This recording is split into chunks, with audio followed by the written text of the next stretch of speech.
Do I have my playlist in here? I do not. Gonna lag a bit, gentlemen. Importing my playlist. I forgot to import my playlist. Okay.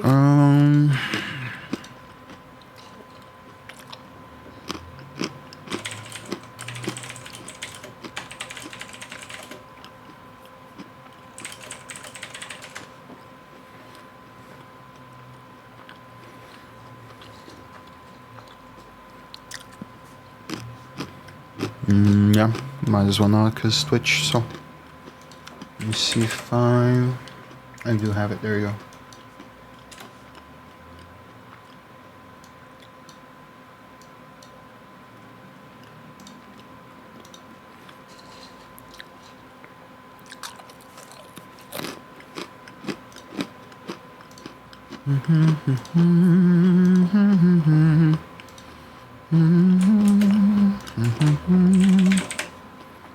Oh yeah, true.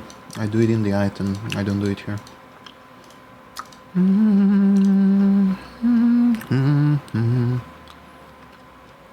Fireball. There we go.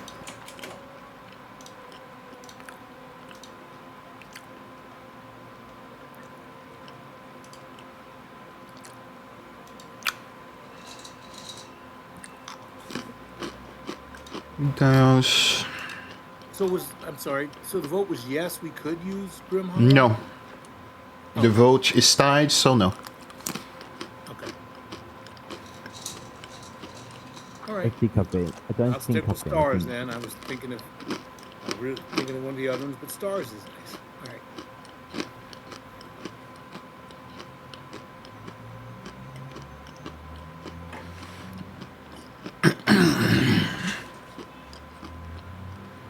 Are you talking about Druid Circle of Stars? Yes. I was Okay. hoping we could do the Grim Hollow entropy, but you said no, so I had to decide between C and stars, and stars has more ranged options. So. Oh, good. Introduce this once a day. There you go. Okay. So,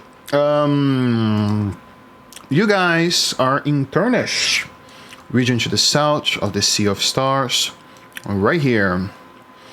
And this coastal town that is not marked somewhere alongside the map should be anywhere between Alagahorn and the Jaltern Jump.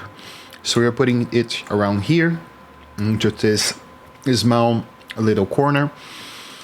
Let me actually open it up for you guys and describe what you see. You guys are arriving for the first time into the Great Carnelian Star of the South, also known as the City of Ayakar. The great city of Ayakar is a bustling seaside post-trading city, formed mostly by large bazaars just outside of the cliff hanging, facing the Sea of Fallen Stars, one of Faerun's largest inlaid bodies of water.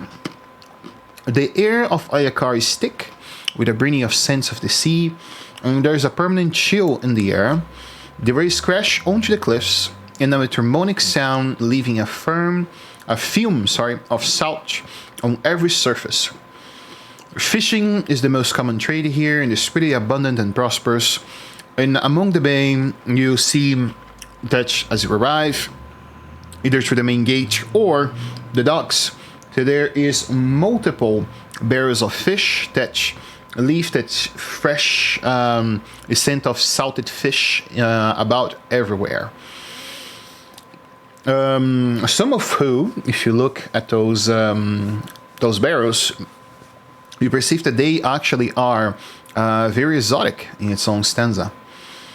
Some of the anglers here are born and raised in Ayakar, and they are hardy folk. You perceive that they are not warriors, but certainly they do not shy away from doing breaks at dawn and leaving down after dusk. In the great city of Ayakar, we hold a small map that I made based on descriptions of the city that I hope you guys enjoy. On to it.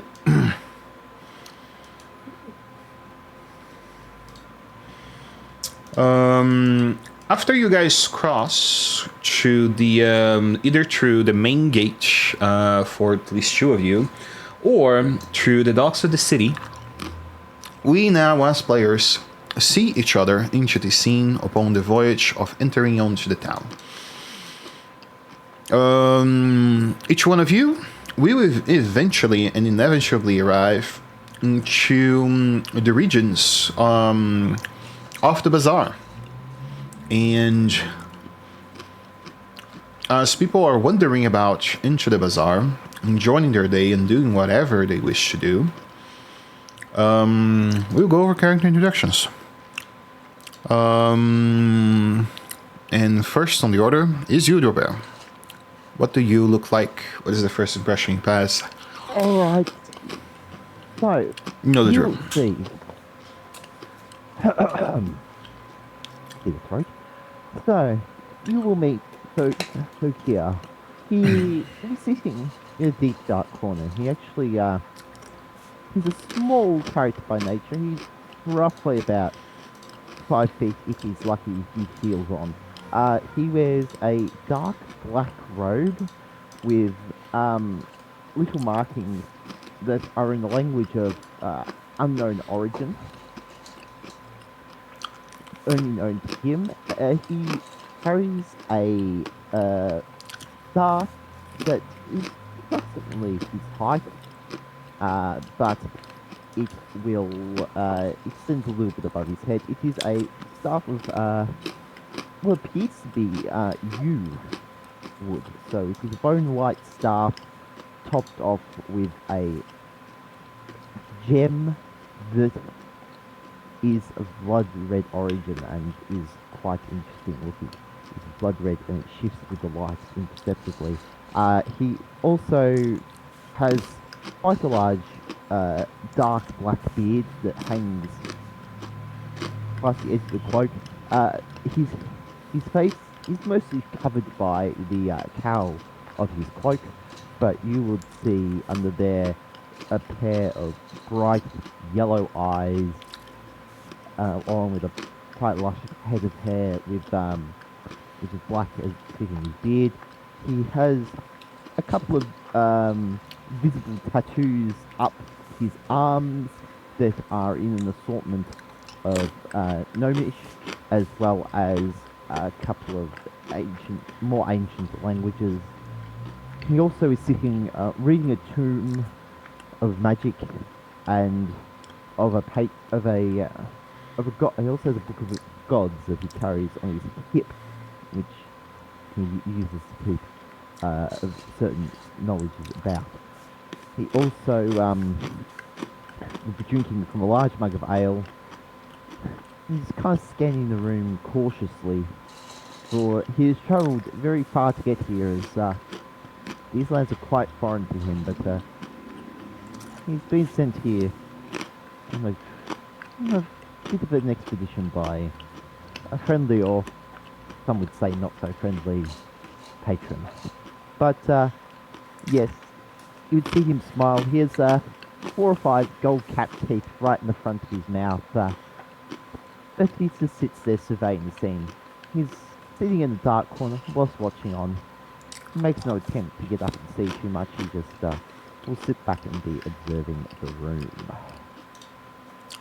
Just want to again explain, you guys are walking among a public bazaar street. So multiple tents, multiple stalls, people walking about, and etc.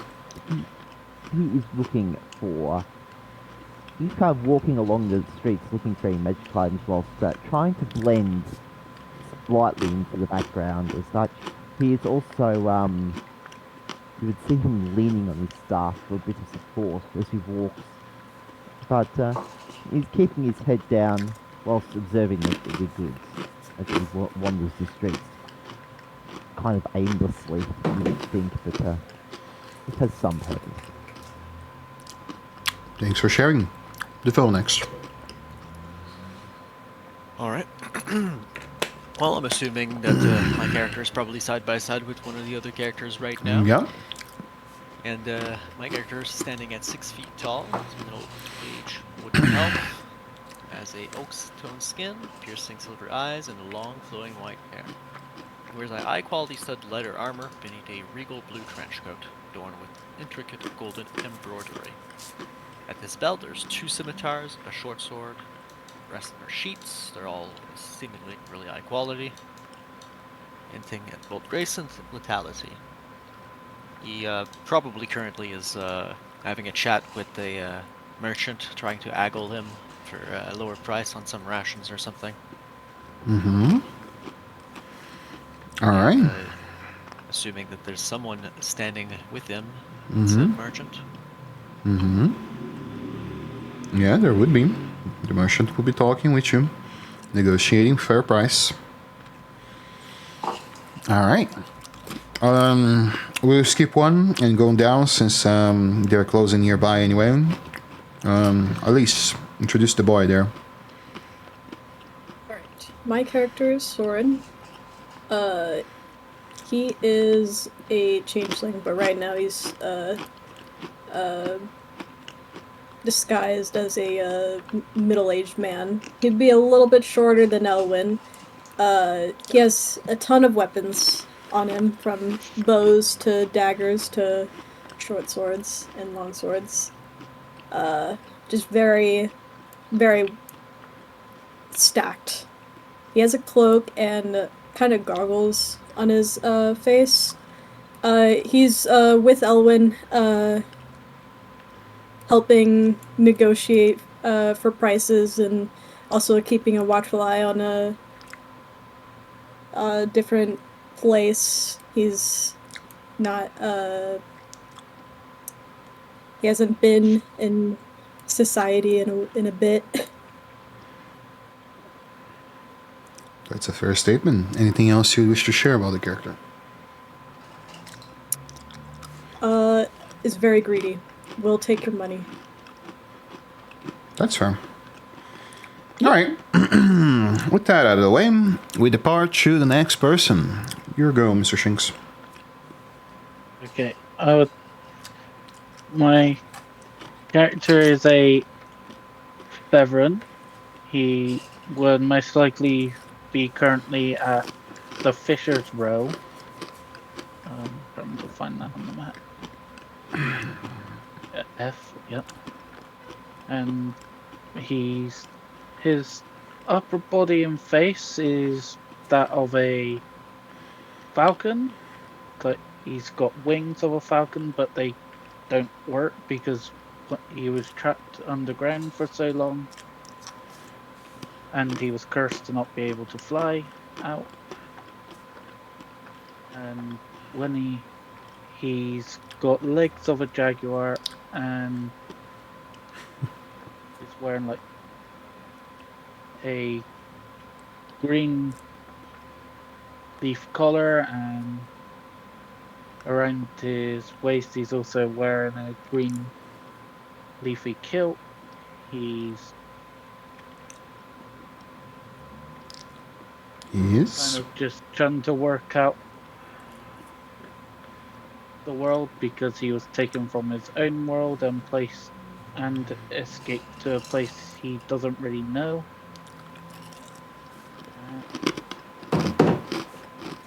He's quite tall and at 6 foot, and weighs around, and quite muscular.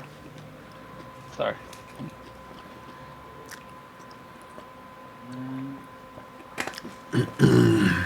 Yeah, he's carrying around a large lance as his main weapon.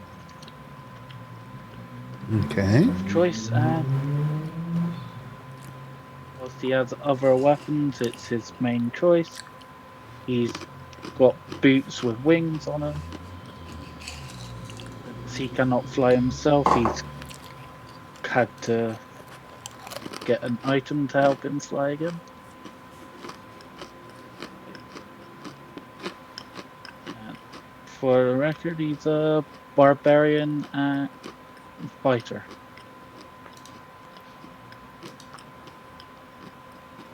But yeah,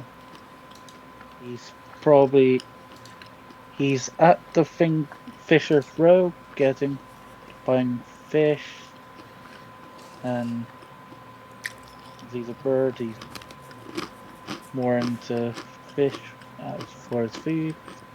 That's why he'd be there. Nice. Very, very good. Coming along, Mr. Will? Are you there? Apparently not. Alright. Moving on along then. You're muted, by the way, Will. Yeah, he did say you were back, so I'm not sure if he's there or not. Well, maybe he comes back. I'll point out that for the Warlock, he's having the same issues that the 3 other Warlock in the other campaign were having. The cantrips are all mixed up with all of the other magic instead of being the cantrip categories. They simply have to be recategorized and under-edit from pack magic to just regular spell casting, and they'll end up in cantrips. Okay. Just for it to be easier, because this is going to be like a nightmare to go through cantrips and spells in one category like that. Just...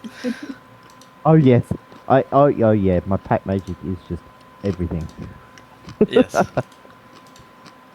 Okay, that makes a lot more sense. I hadn't even looked at that. I've got to re-import him anyway to get my magic cards and things. So I'm just about to Yeah. finish it. Anytime you import the spells, it will do that. Essentially, it's importing it as pack magic, but it categorizes everything as pack magic under your 5th level pack magic spells, even though they don't really go there.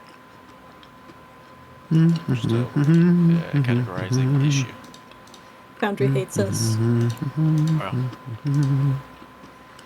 Got to mention, yeah, my character does have a large mole that he carries around as well, but it's like not his go-to unless he's like in a crowd of them. Old Vicious Mockery and New Vicious Mockery is exactly the same thing, right?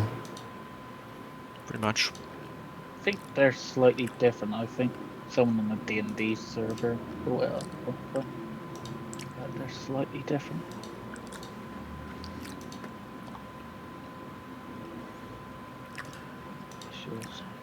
No, yeah, find familiar is 1st level. Is there anything else in here? Fair to dying.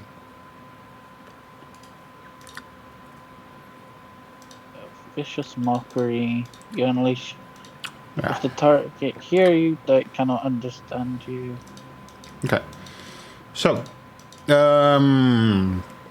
following along, the guys are in the market. I'm going to describe the 9 central stalls of the central bazaar, the region where you guys are, which are those small little domes here.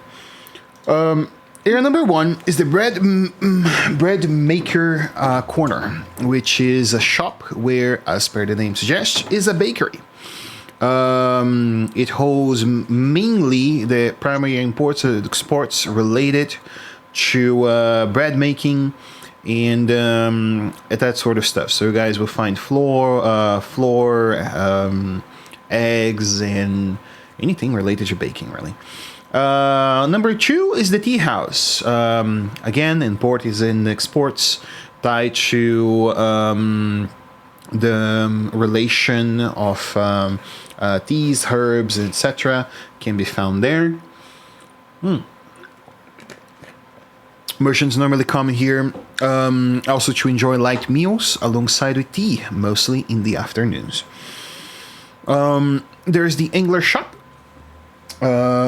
which holds most of the things associated with fishing gear and equipment tied to fishing nets, things for boats that fish and that sort of stuff.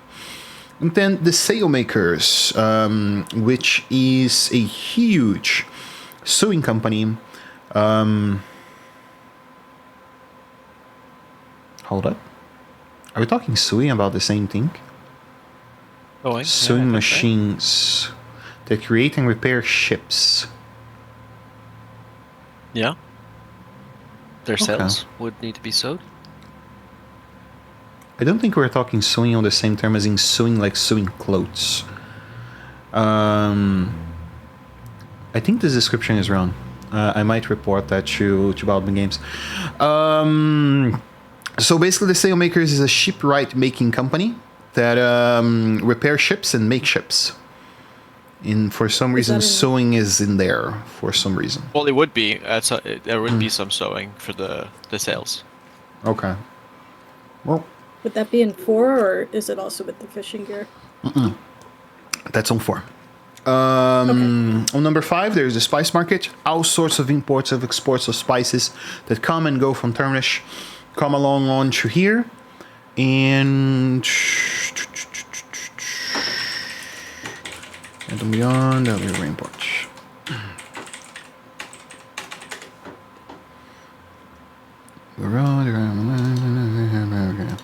Okay.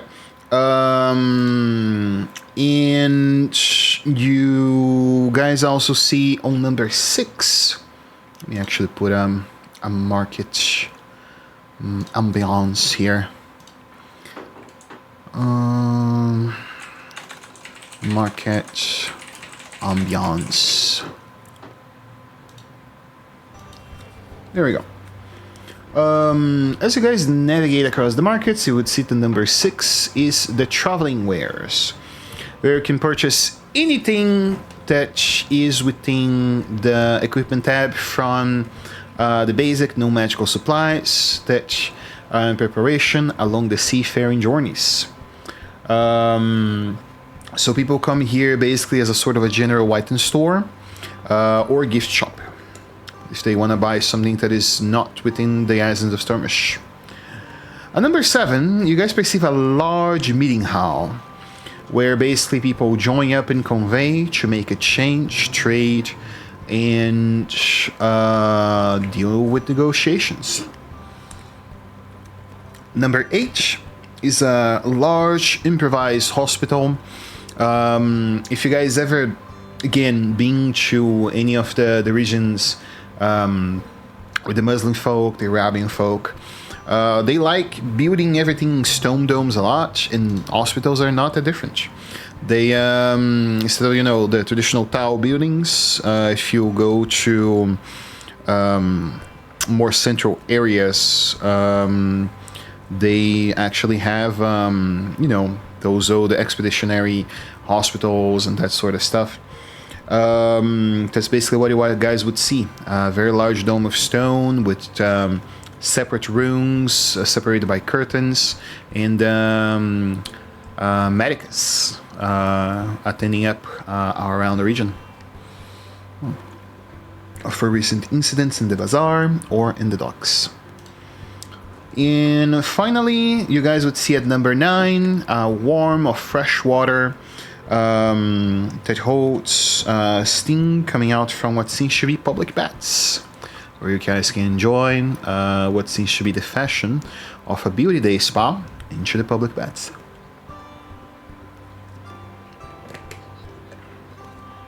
So, resuming up for what Elwing was actually doing, you wanted to actually buy rations, or that was only the roleplay there? That was only the roleplay. Probably, I don't know what was there before you explained it. I assumed at this point that I'd probably be trying to trade it instead, because there's Okay. always something to trade. There's probably scrolls. Yeah. I mean, he can certainly buy ink and parchment into the 12 wares at number 6. At number 6. And he can certainly make a day enjoyment out of that. Well, Soren, it seems like he's decided to send us here for some reason. I guess he wanted a new story to tell. Well, either way, I don't feel like I want to face the stories he has in mind on our own. I mean, we have no one to take the hits for us, and then we lost all our heroes. Yeah, that's true. I don't trust to go by myself, and I frankly don't want to either. We could look around. For anybody willing to join our little party. Yeah, sounds good to me. Not ready to face what he has in mind.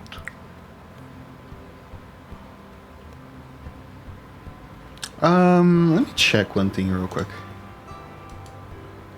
Who has enough basic perception to be hearing this? 14, yeah. Mr. Birdude, you are going between the places there and joining up on, your afternoon, and you hear people talk about adventuring and needing a fair set of hands. Does that interest you in any manner? That's your Shinx.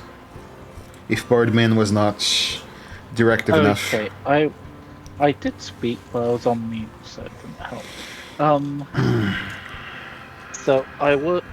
So I'd be around, and I hear the conversation going on, hearing that they've lost a couple of adventurers, and I'd also hear that they're looking for someone. I go over. If I'm watching for them.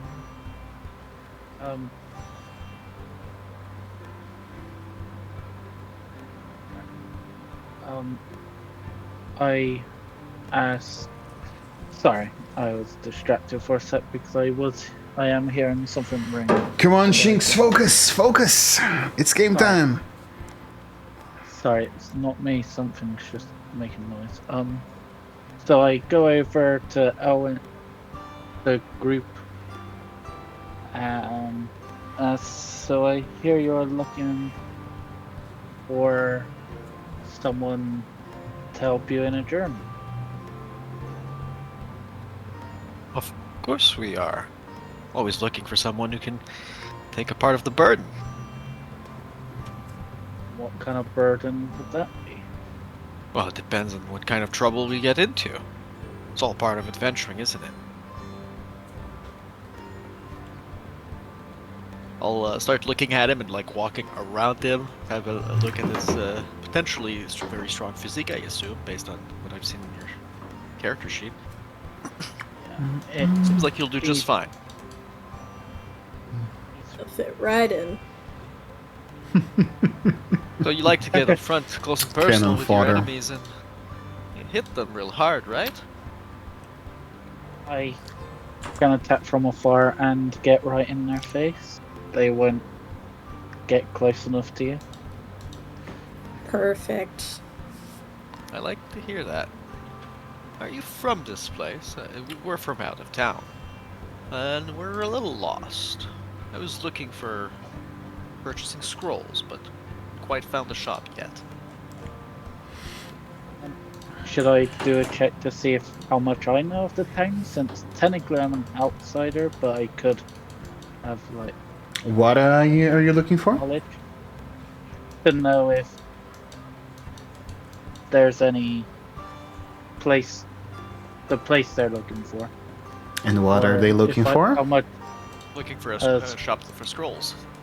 Spells. Yeah, and you would, if you had passed through the Traveler's Ward, you would see that they do sell parchments and that sort of stuff. Parchment and magical ink. But, yeah, I feedback. So yeah, I wasn't really looking at them, but I did notice some kind of scroll not too far from you, I'll point the way. We'll go. and I start to lead the way. Phenomenal. Which part would that be around? 6 or 7, let's see. 6. Right here. So yeah, I start to lead them towards 6. I don't think.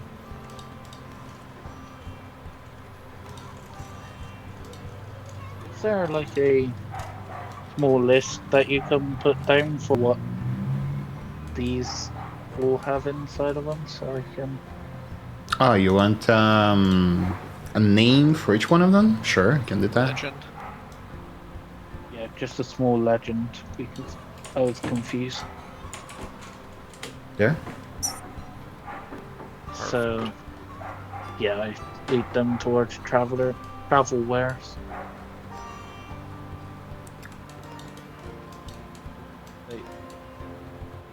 So I heard you mention that someone wants you to tell a story as well. It's a little bit complicated, but it's really someone wants us to adventure. We kind of were sent here in a rather interesting way.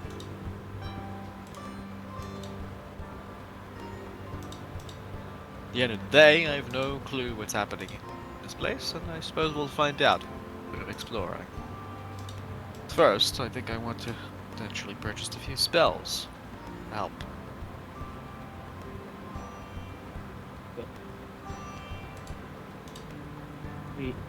I take them inside to 6, the travel wares, and went up.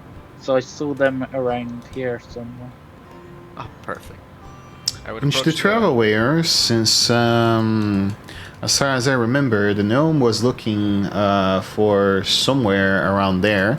You guys would see that actually one other fellow calls your eye as he, strangely enough, is walking around, as far as I understood, with a mug of ale, drinking plain daylight while walking Yes. across the bazaar. So that fellow Yes. calls you guys' attention.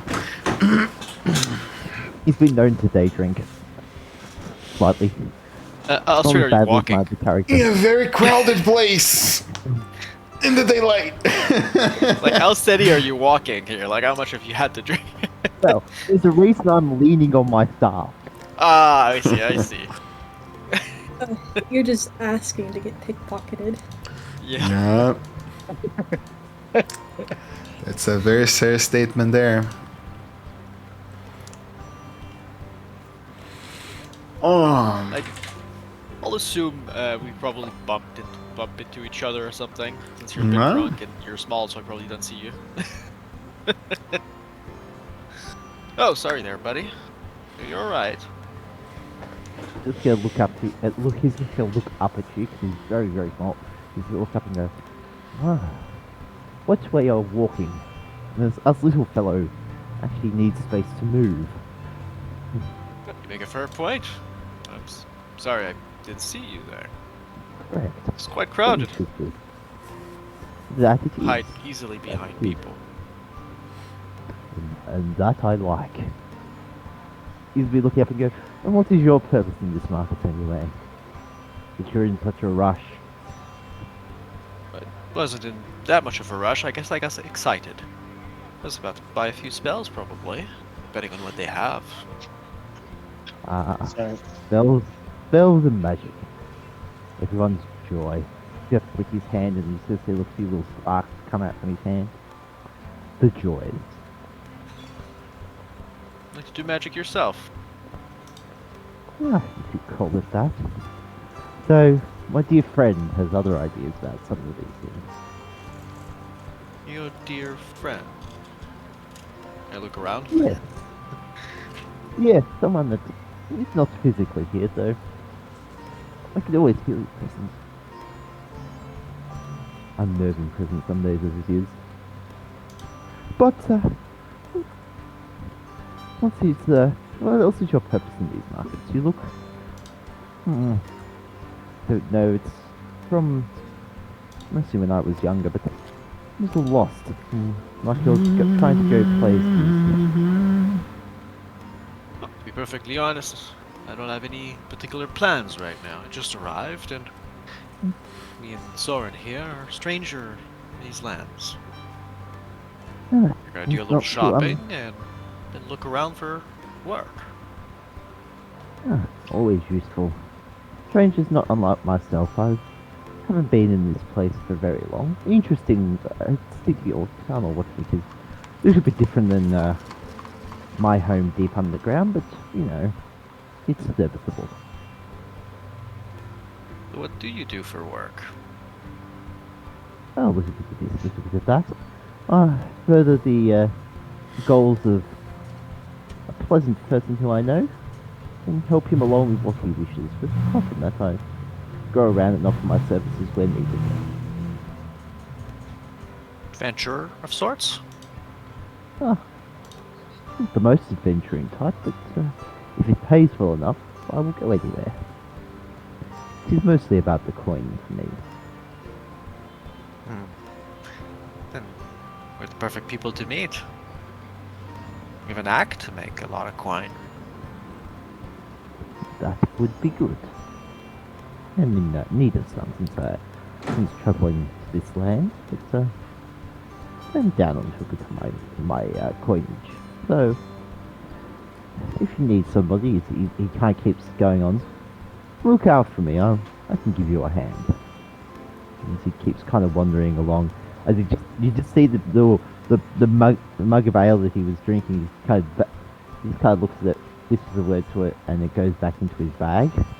And he straightens up, cracks his neck, and keeps walking. Well, if you remain interested, stick around. Shortly enough, we'll find some good work, make some good coin. Although based on past experience, I can't promise you'll survive it. Yeah, my dear friend would love to have me back if I pass. As he keeps wandering, I'll stay over here. You know where to find me. Yeah, he keeps talking about something that clearly is a patron. Can I roll something to determine if I make that connection? Sure. Make an Arcana Arcana? roll. Yeah. Yeah. I'm gonna do it with my Ring of Puzzler's Wit for advantage. 31. Nice. Oh, yeah. So I assume I can make that connection. Yeah, you can make that connection that he most likely is referring to a deity, a patron, or someone he believes is always there with them, apparently. Seems like you made quite a nifty pact. It has its advantages. You have to be careful with those. Once they get you, they own you. I have been in service of my friend for a very long time. He's very close family after some avoidable incidents that should have been avoided when I was younger. So now he and I work together to further our own ambition. So long as it's rewarding for both of you, all will probably be fine. Yeah, mostly. Well, forgive me that I'll be heading for the store. Just at some magic earn on my own. I will stick around here and wait around if you see. Shouldn't take me too long. I know what I like. Get.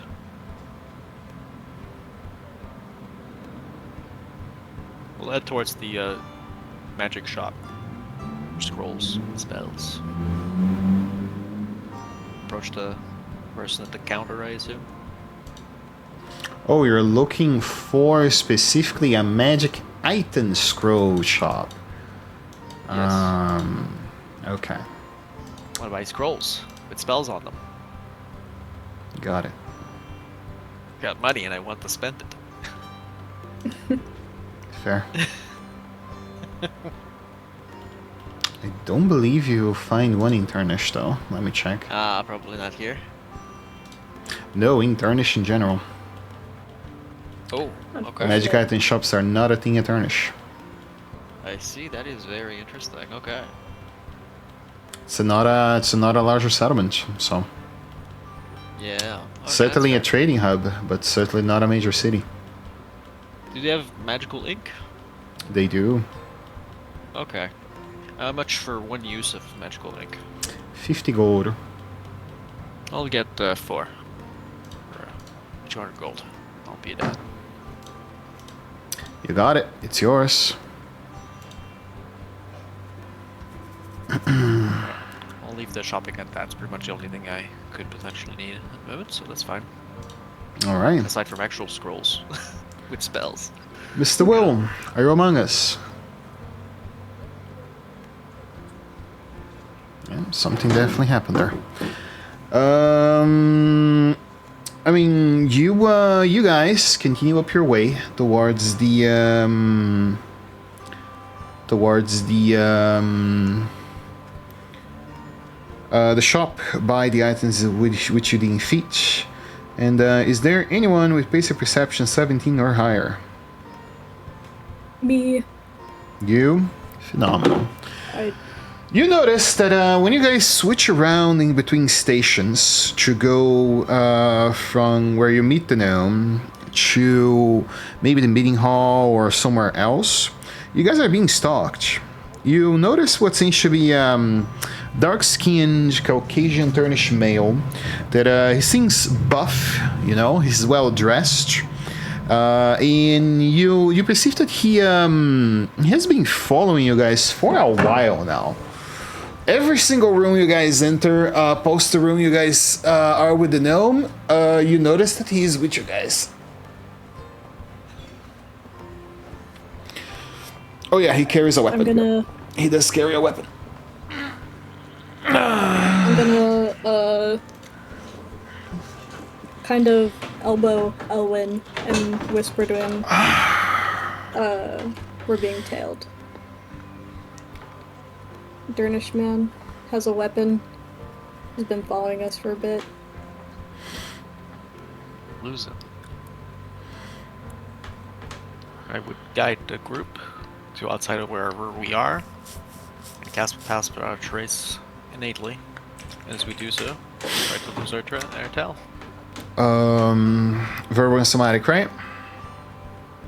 Looking? Because I don't remember.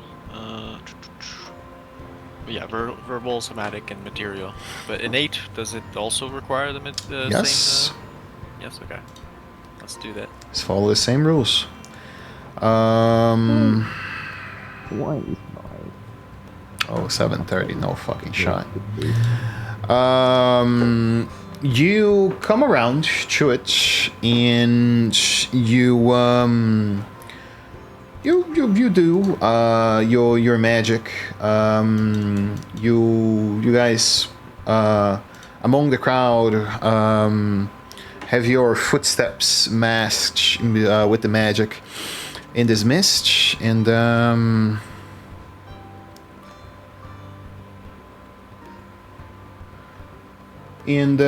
you perceive that as the magic flows and etc., you notice that it's odd because, you know, most common people would not find you guys. But the man keeps following you guys around.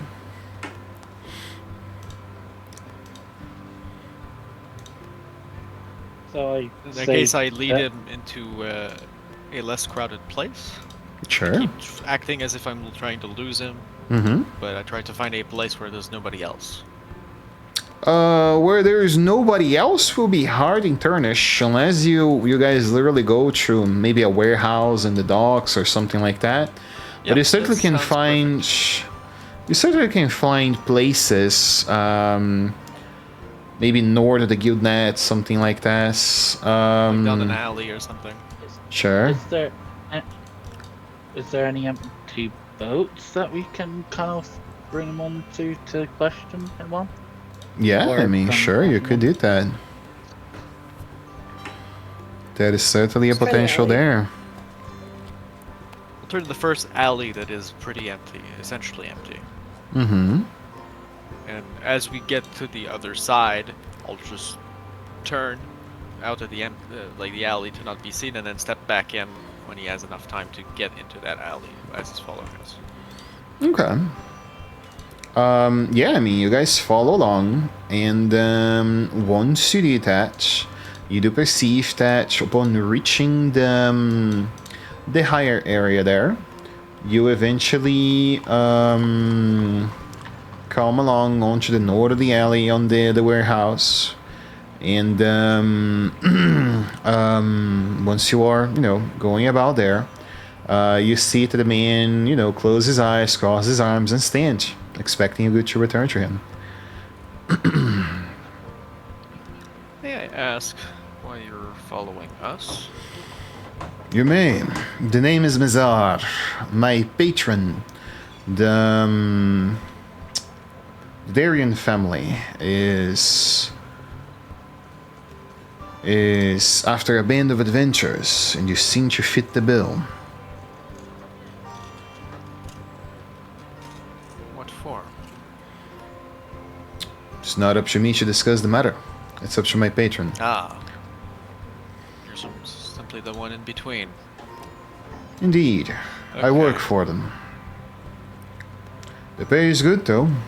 2,000 gold coins. That's pretty good to me. I'm willing to talk with your patron. You'd like to guide us. Alright, everybody follows? And then I'll say, you know, if you simply approached me and talked, it made things less awkward.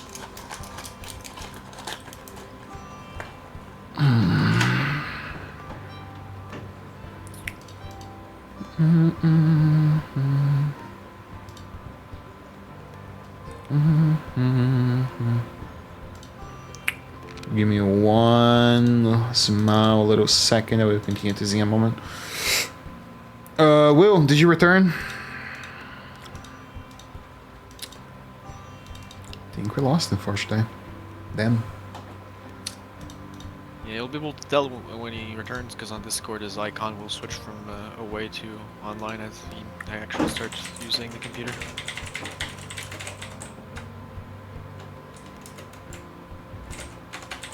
Switched to away after he was gone, so it's like automated away. Mm-hmm. I don't think he spoke since he joined the call either. No, He did. He did. Okay, that's it.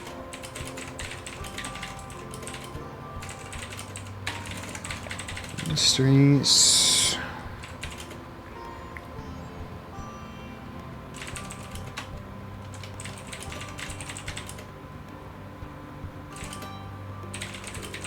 Information on.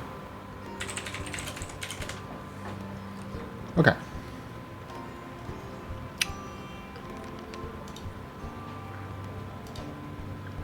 Following up. The Turnish, the Darien stage. Where is it? Bread and salt and tea. Location. Boy for decades. Question about nature of the scroll.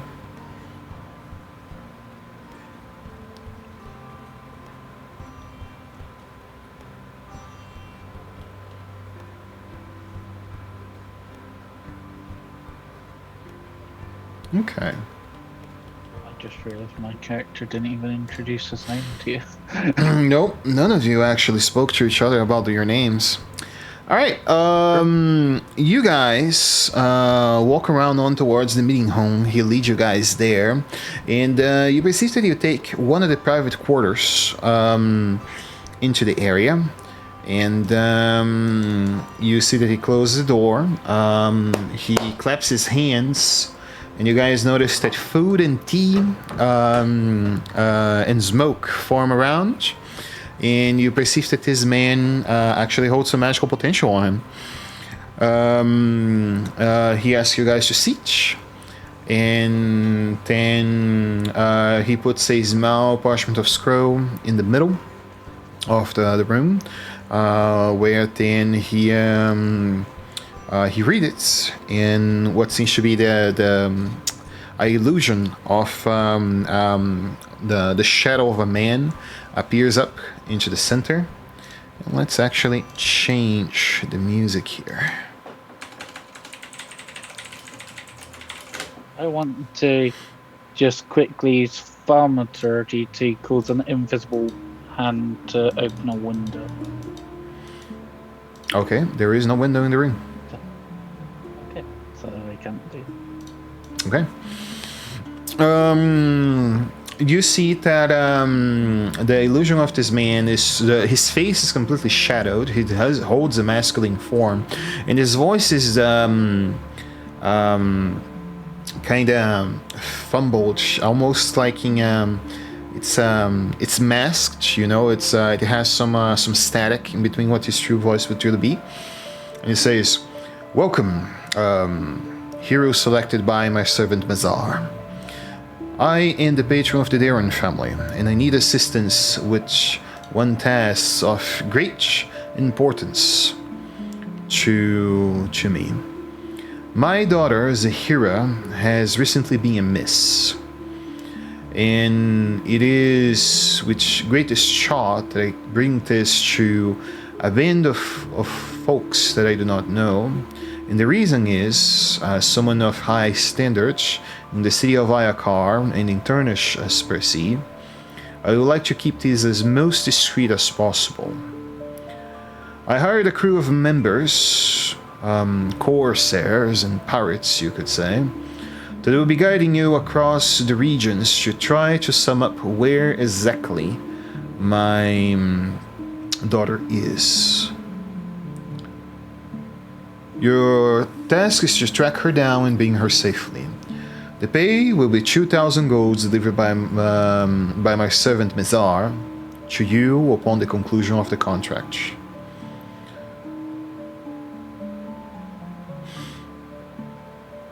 I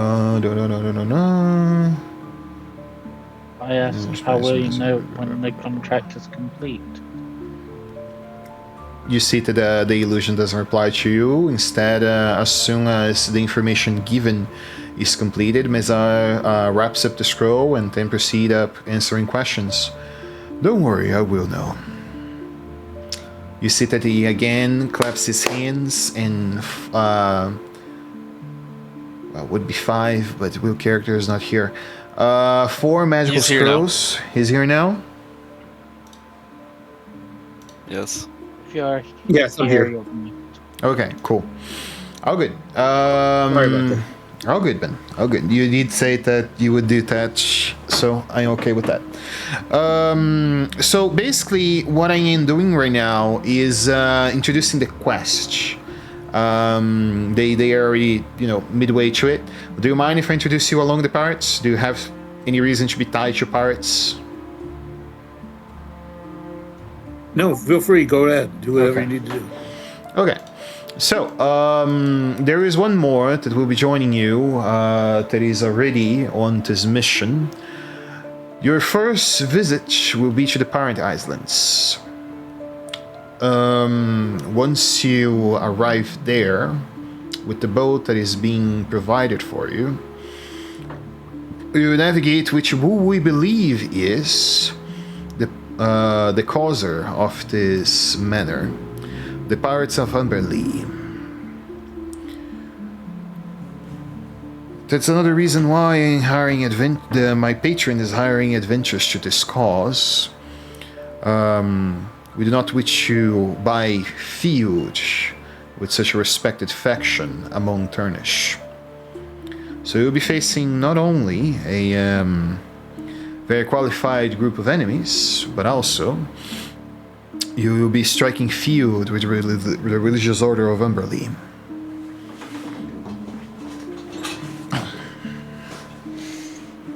I want to be clear, so all the terms of this contract and its dangers are clear to you. That is why the sum is such high.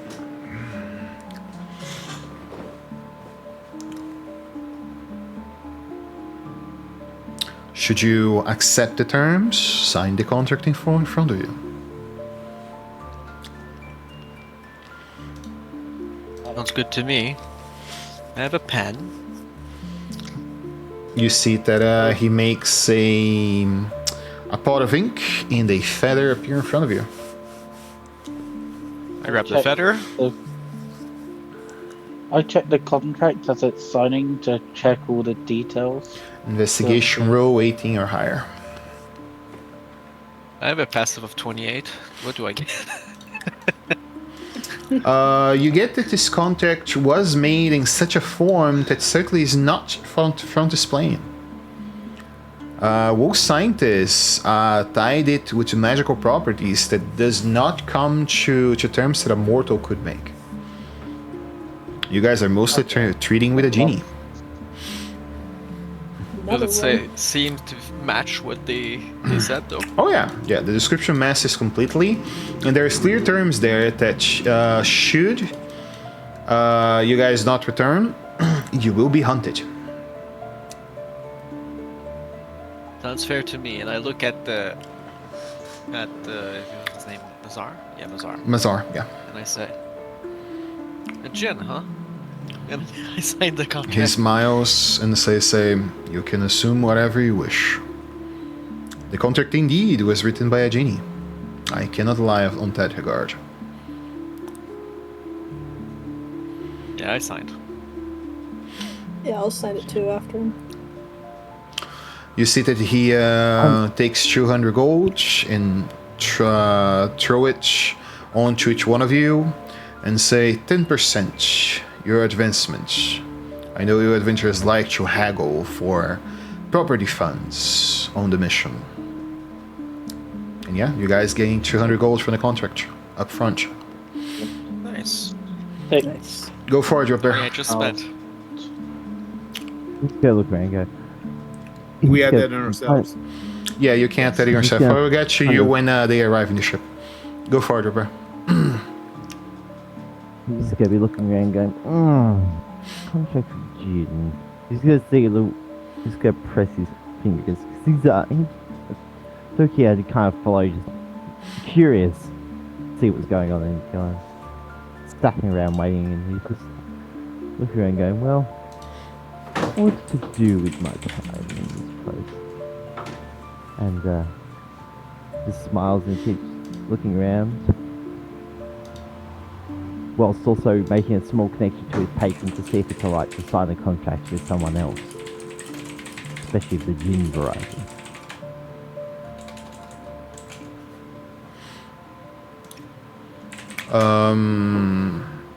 I'm not sure if it's you that lowers my music that's high. I barely heard you there. Let me tone this down. I It's think pretty, pretty low. It is Yeah. probably me. I need a new headset. It is unfortunately a bit. Say again? big.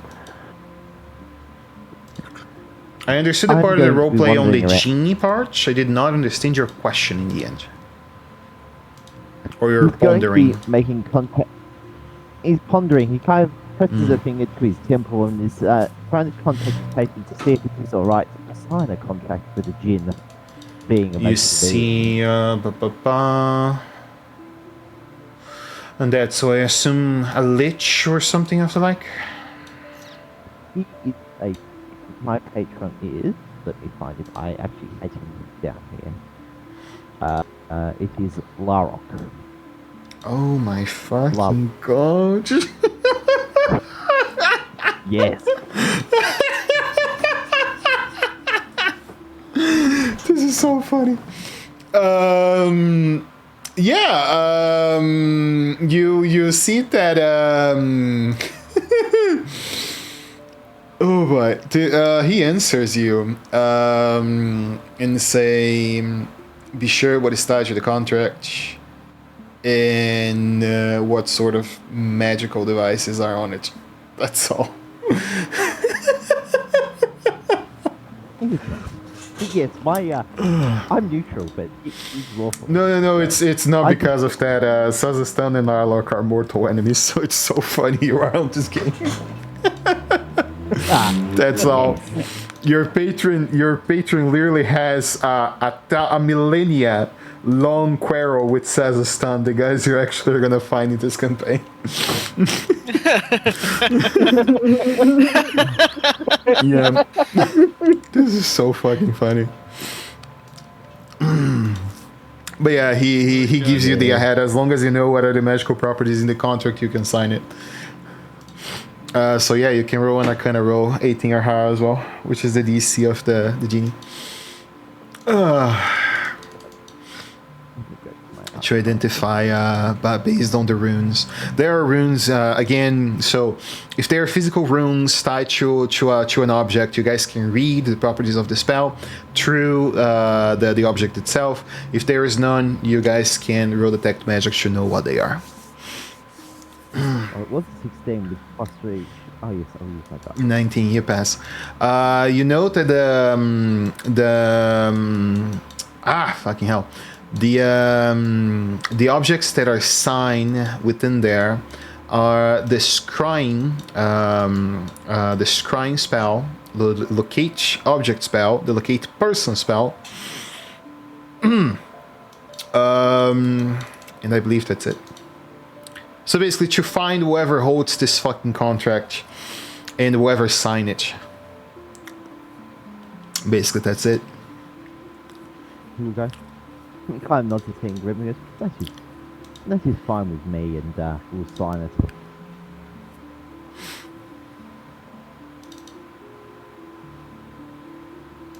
Oh, Yeah. I also sign. Yeah, I see everyone else signing it and just sign it myself. Same. And I think I it's al- better than being tied to my old master.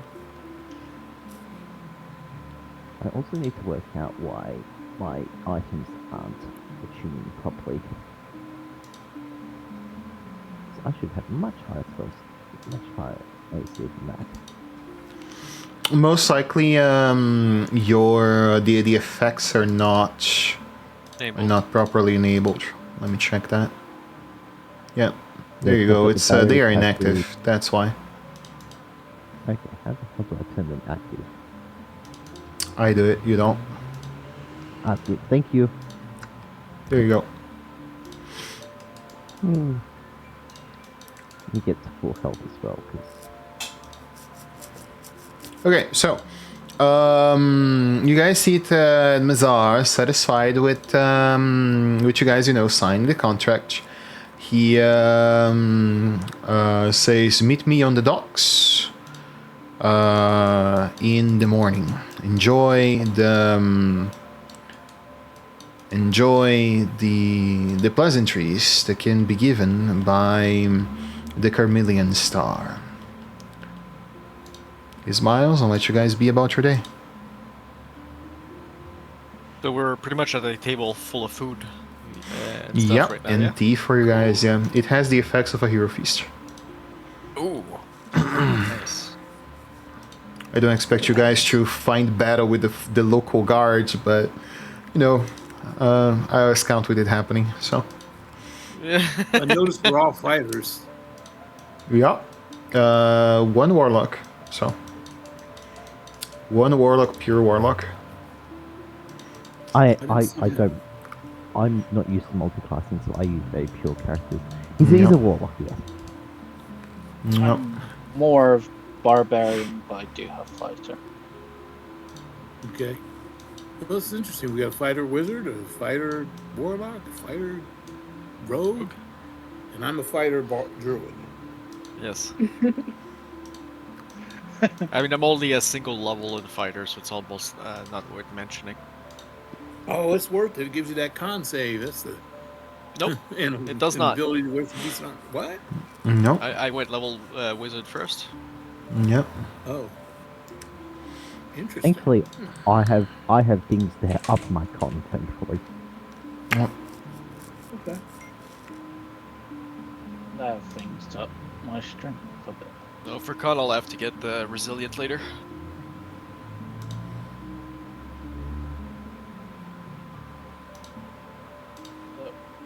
We got till morning to work out.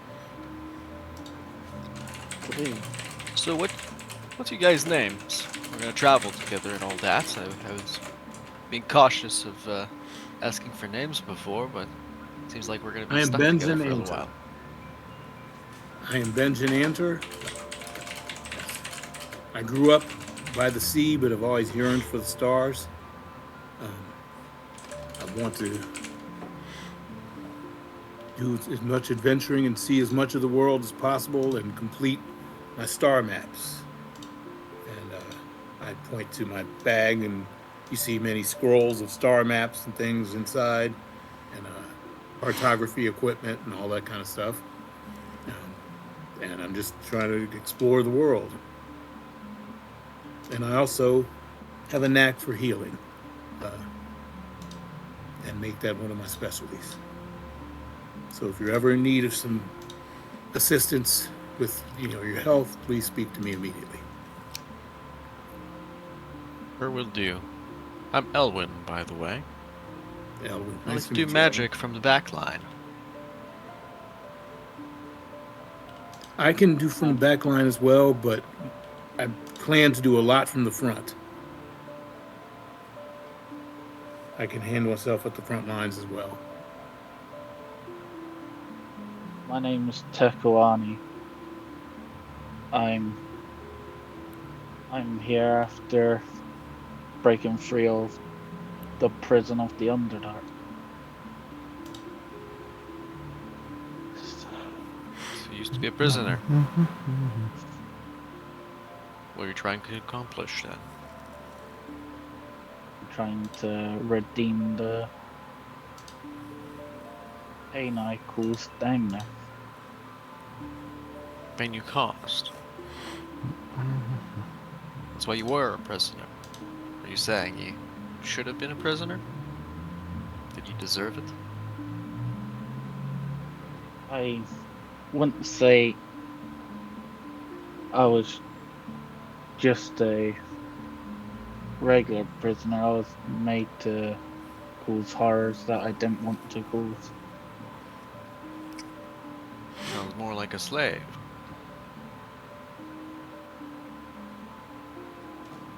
Yeah. I was taken from my home, brought down to the Underdark, and made to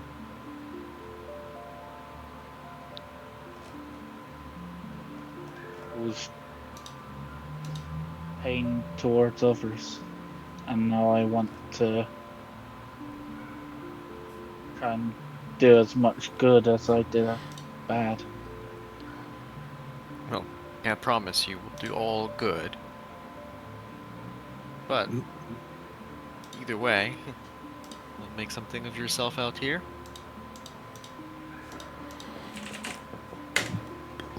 And what's your name? I I get- look at the gnome. The name is Sophia, and as you might know, I am a warlock. My war patron is a deity by the name of Larlock. Oh boy. Can If you have any idea. Oh Can I boy. roll on that name? What do I DC 30 roll? or higher. 30 or what? Arcana. Okay, I'm gonna do it with my ring. A puzzler's I've got a ring. good Arcana if somebody else wants to. You want me to roll or? I'm gonna. You can have try. Advantage already as it is. Okay, I well have- here I got guidance for you. Cool. Oh, +3. Okay, I've got a pretty good chance. Alright. I'm rolling +16 essentially. Alright. Alright. Let's see. Nice. Oh no! How did I roll so poorly? That is actually quite amazing. 21. We're still at 21. No, Yeah. this is with a +3. I've had it. Oh, 18 is still good. Yes, but I rolled a 1 and a 2. That's It's crazy. okay. You got them out of the way. You got those You know bad what, get rolls it- out of your. Get it out right now before. Well, He's That's a a- skill look around and go, but yes, I serve my patron Warlock. He's a wise companion to me. a god, you say? He's what I've not ever heard of him. he is a god. I didn't say he wasn't. I said I personally haven't heard of him. That is fine. He's not well known, I would say. Is he well known, Mr. A character?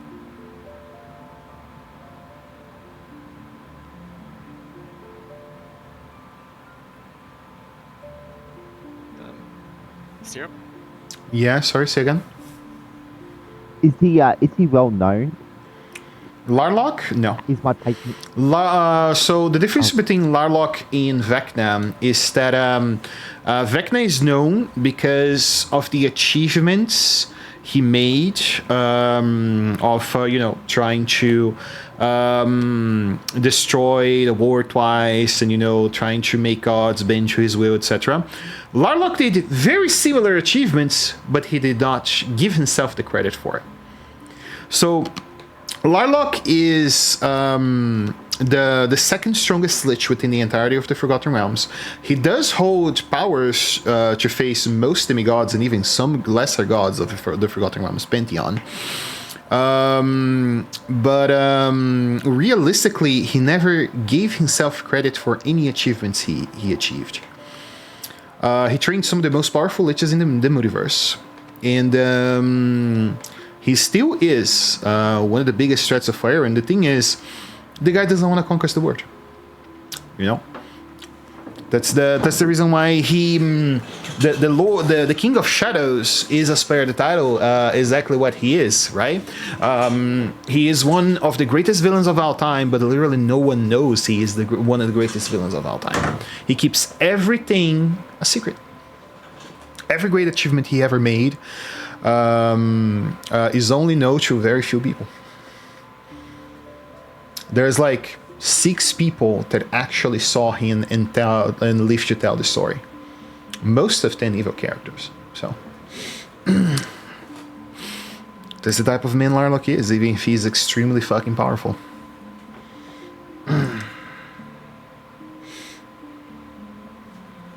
That's it. No, I look around and go, he's not very well known.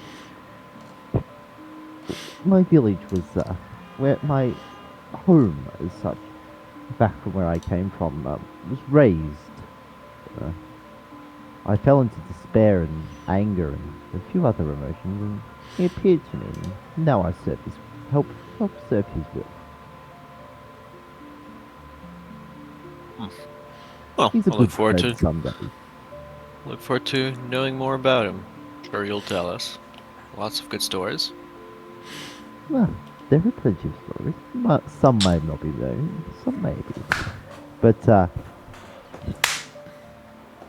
I just turns around and goes, but yes, nice to meet everyone. My name is Rukia, and, pleasure, I would say, be amongst you. Then I look towards Soren, who is the only one who didn't present themselves, and I'm not going to do it for them. I know. I was just waiting for the rest of the rabble to introduce themselves, and Did I just hear you say the rest of the rabble? hush. That's fucking insane!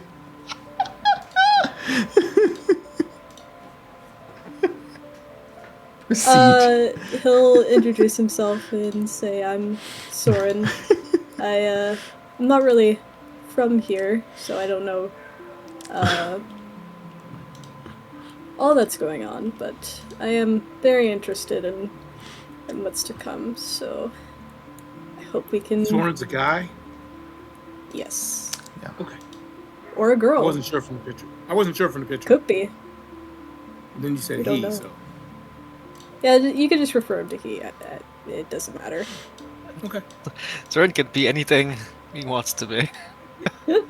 Boy, girl. Literally. Literally, yeah. Okay.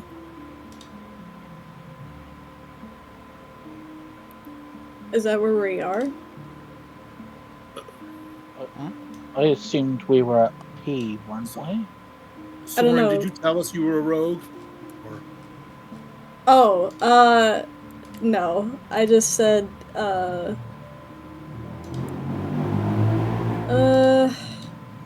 I'll just say that, I can do a couple things, but no magic.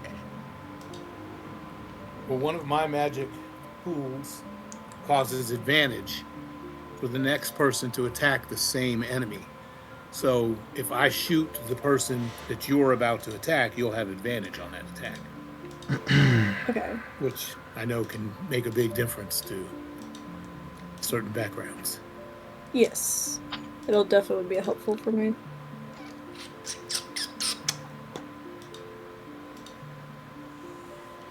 Well, we have until tomorrow morning before we have to head out. Anything you guys need anyone to else fight? do? Can anyone else fight blindly? No, I do Black rather fighting? poorly blind. Most of my spells are difficult to aim that way. Okay. Gotcha. All I can see is in the dark. You have dark vision, but not blind sight. Gotcha. All right. Good to know. I have both, wait, why isn't it showing up what happened? Huh. It doesn't show them. Okay. Well, I do have True Sight and Dark Vision. I True call sight that and cheats. dark. How you have true sight? I call that cheating. Because I have... I have the Remember gem True of Sight? seeing. Yeah. I know you do. We're pulling her leg. I don't cheat. How could you say that? I do not have dark vision, but I do have blind sight as part of my fighting ability.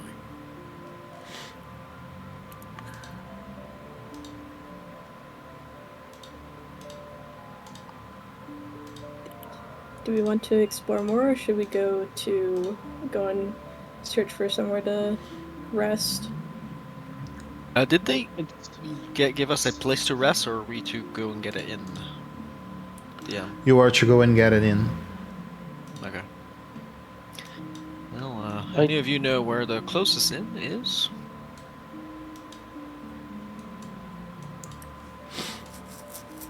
Any of you actually locals? Let me. I'm not exactly local, but when I'm just double checking if I saw one. If there's any on the list. No, there's. Merchant's Rest, close to the docks. There's a tea house that functions as a tavern that we can go stay in. Tavern fee. Oh, never mind. I misread it. Correct. Bad. Put there Yeah. then. 'Cause that's, I don't know about you guys, but I don't have anything else to get ready for. I'm intending to go to sleep early. Can go and see that boat we're traveling on.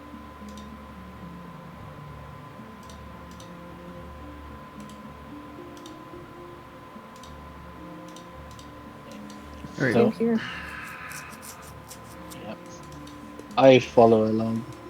Just You guys arrive onto the Merchant's Rest, and when you arrive in there, you perceive that the place is busy. Most of the people are complaining that it has been hard to, find decent rooms for stay up for a night. Some people are drinking, some people are eating, and you see that the merchant caravans apparently can't hire grip rooms because they are out. They provide basic meals, bed and breakfast type of meals, and you notice that there is a depot for some drinking. There's multiple bottles on display. The name of the owner goes by Marak, and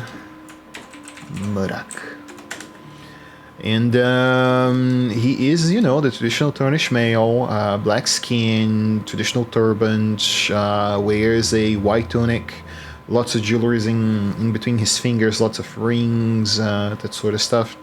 When you guys arrive, you see to the stall that holds mostly rooms. It has a small bar that you could say is a tavern, with about 6 tables, and you perceive that it's a 2-floor building with about 16 rooms, including 3 on the floor. And there's a small terrace in the back. What do you guys want to do? Approach the. Well, you can go ahead. I approached the bar, the owner, and go, so we need a room for a night, please.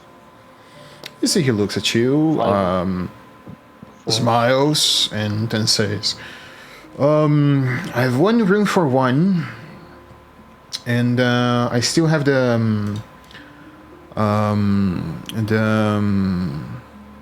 deluxe rooms. Deluxe room available, which can contain up to 5 individuals, if you guys don't mind sharing the sofas in the living room. How much for the deluxe room? 30 gold this day. For one night. For one night, yes. And it's quite We're deluxe, out. I hope. We're out. Prices go higher the more the inn gets full. I put 30 piece of gold on the counter in front of him and say, we'll take it. Dinner and breakfast is included. We'll be served in about 4 hours from now. Enjoy. Perfect, thank you. I grab the key from him, I assume. You do. Once you enter, you see a very spacious and lavish room that contains what seems to be three small divisories. One is the living room, where there is 2 sofas, a wardrobe, and view for the open sea. You see that the curtains are made of silk. Over on the right, there is a small private bathroom. No bathhouse, just bathroom. Where the drops goes to the open sea. And you notice that on the left side there is a king-size bed for most likely a couple, a wardrobe, a chest, a small little trunk, and a mirror. I paid for the room, I get the bed. True. That is only fair. There's 2 other sofas, and to the rest of you there is always the floorboard. Okay, let's go to the sofa and let's go claim it. But he's actually small enough that he kind of half fits on the sofa and goes, "Oh, there's room at the other end if needed, but I'm comfortable here." Is there enough Go space into to the- make a hammock somewhere, like hang up a hammock to lay on? I could use a bedroll to. Oh yeah, you always can use the bedrolls. Always fine. So, what I do is, wedge my lance against something so it can't fall. I tie one end of the bedroll to it and the other end to the curtain rail and use it as a makeshift hammock for myself. I'm a paranoid little fella, so I'll be making a tiny hut as a ritual around the bed area.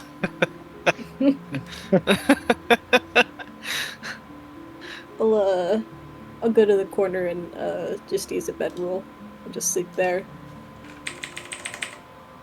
I'll position the tiny hut specifically above me and Soren, although Soren is not on the bed.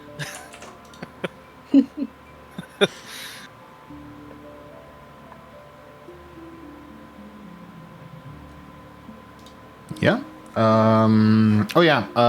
There is a wine, red wine, from Baldur's Gate that is also giving us entry for you guys. It's a decently expensive bottle of wine. It's 6 gold a bottle. Tastes good. I hope so. It's most of the price of the room. Turkey's gonna be looking for some strong spirits. Yeah, if you go down, you can get a bottle of spirits starting at 2 gold per bottle. Turkey's gonna go downstairs, spending 4 gold, and he will buy 2 bottles. Cool, phenomenal.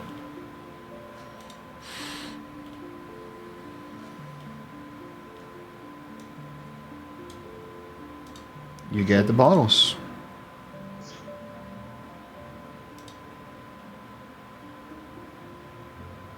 What kind of food do they do within the tavern? Only simple food. So you would have snacks, bread, bread, olives, cheese, and rain. They don't actually serve food per se. On dinner, it's soup that is served. Did you guys ever had well, I had the experience because I crossed the Sahara Desert, but basically the idea is that to travel light, they keep things simple. So for example, there is vegetable soup, rock soup. There's eggs. It's really simple stuff, you know, that they have in there. It's basically part of their culture. You would have very simple meals that you can get like for things on the go and that sort of stuff. It's already 8 where we met our patron. Mm-hmm. I'm just gonna go straight to sleep. Yep. Straight to whatever elves call sleep. Mm-hmm. Rants. Sleep. I grab a bowl of soup. How much would that cost? Part of the room. I have soup. Eat it and go to sleep.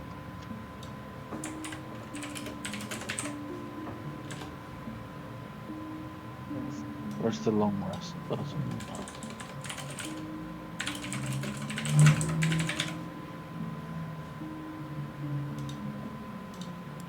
Oh yeah, true. Let me Plus 7 set the days. long rest for you guys. 1, 2, 3, 4, 5. Be 7 days, but There you go. I technically rested twice, but That's fine. You don't really have much to recover anyway. I'm gonna roll my Puzzler's Wit ring, which we all know how they'll go, probably. -1. Oh no! Yes, it got it. Holy You've got fuck! 2 charges. That's fair. Oh my god. Yes. Monumental day, guys. Yeah. So what does that do? I can use it to make a roll advantage any int roll. Let's go. Oh, great. It's not attunement, so I don't need the attunement stuff for it. I get 3 charge, and it recharged 1d4 -1. But in the previous campaign, I rolled 99% of the time 1, so 0, essentially. Oh. And didn't like get it. Yeah. Well, my character, when he moves up a little bit, gets a wheel or woe power. So I get to add 1d6 to your rolls and to subtract 1d6 from enemy rolls. Ooh. Yeah, but it's going to be a few more levels before that comes online. But that's what I'm building towards. Nice. I Well, I just would have wake to up- think a bit harder. I would wake up probably, I assume, 4 hours before anybody else, considering I only sleep 4 hours. And I'll go wait for them down at the bar area. Talk to the locals. I need full rest and just die.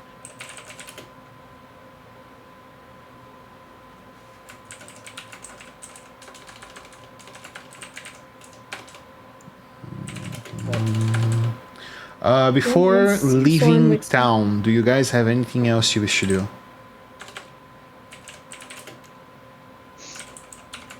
I have nothing. I want to go to the.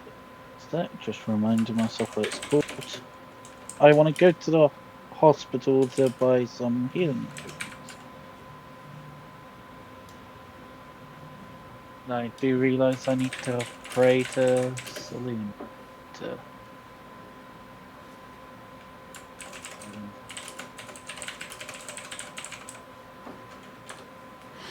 Okay. You certainly can make your prayer to Saluni. Do you do it during the first the before the down, or do you just do a short prayer when you wake up? How you do it? Because normally, commonly, you do it to the stars. So No, it's a thing at the hospital. It's a. If you're gonna buy something, you have to first pray before you can yeah, fair. purchase it.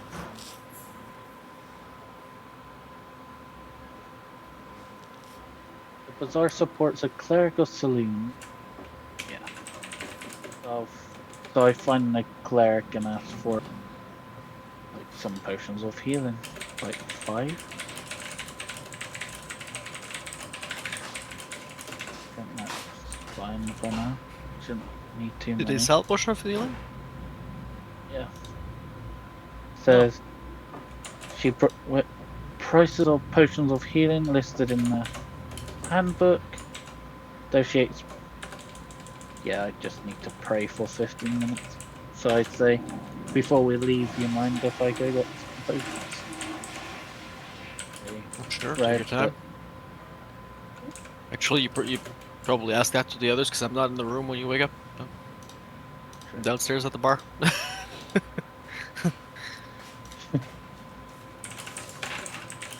yeah. Is that all okay? Can I buy 5? Sorry, what are you trying to buy? 5 potions of healing from the Oh, good. hospital. Not from the hospital, but from the trades yard. You would be able to. 6, I believe, right? It's 8. I got it in the player journal. It says hospital. Is for healing. Shots provide. Oh, the hospital does provide potions of healing. Okay. Yeah, you certainly can. Travel wares would also have potions of healing. So. So yeah. Oh, I quickly go to the hospital since it seems like it's the closest option. Just seeing if You it certainly is. can add the potions there. So 5. How many is that again? If you're paying, you get 6 for 250 gold. That's just. I need to do some math. 12, 15. Okay, yeah, I'll do that. It's better than not having on it. So yeah, and I spend the 15 minutes to pray so I can.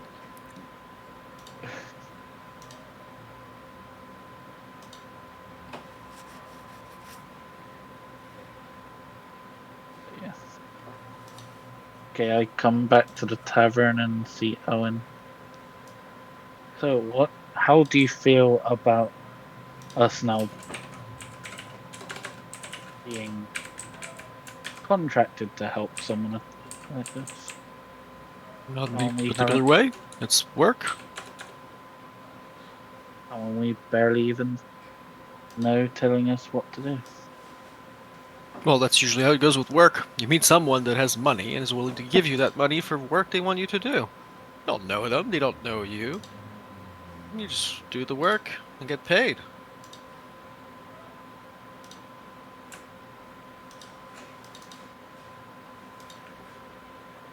Just like we're gonna step into this dangerous job alongside with you we don't know, and 2 others I also don't know in the room.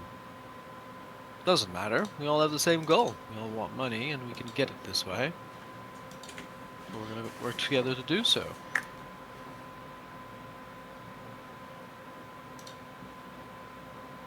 Sure, but they could at least show up instead of sending someone with a and using a spell to show themselves. Or Well, some kind of one, magic. they might be elsewhere doing something else and not have the time. And 2, it seems like they wanted some level of secrecy, which is understandable. Likely have enemies here. They are.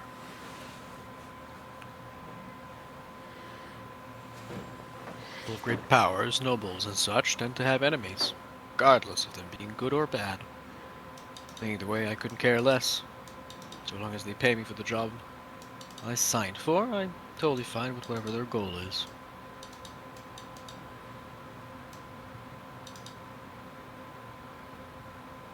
But at least we can agree on the getting paid part. So you're ready. You went and got what you wanted. Yes, I got my potions. It's Good. fine. Those are rather useful. Go see if the others are ready to go then. Gonna walk towards the back to the room. As you guys go towards the south, you would see that There's a call. No, call.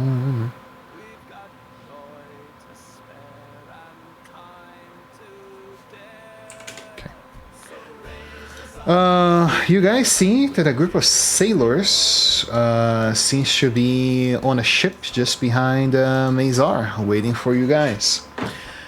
As you guys wait up on to meet him by the docks, as promised, you see that he waves up to you, and you see that he is alongside what seems to be a half-orc that looks to you all, and he asks Mizar and say, "Huh, those are the dogs then."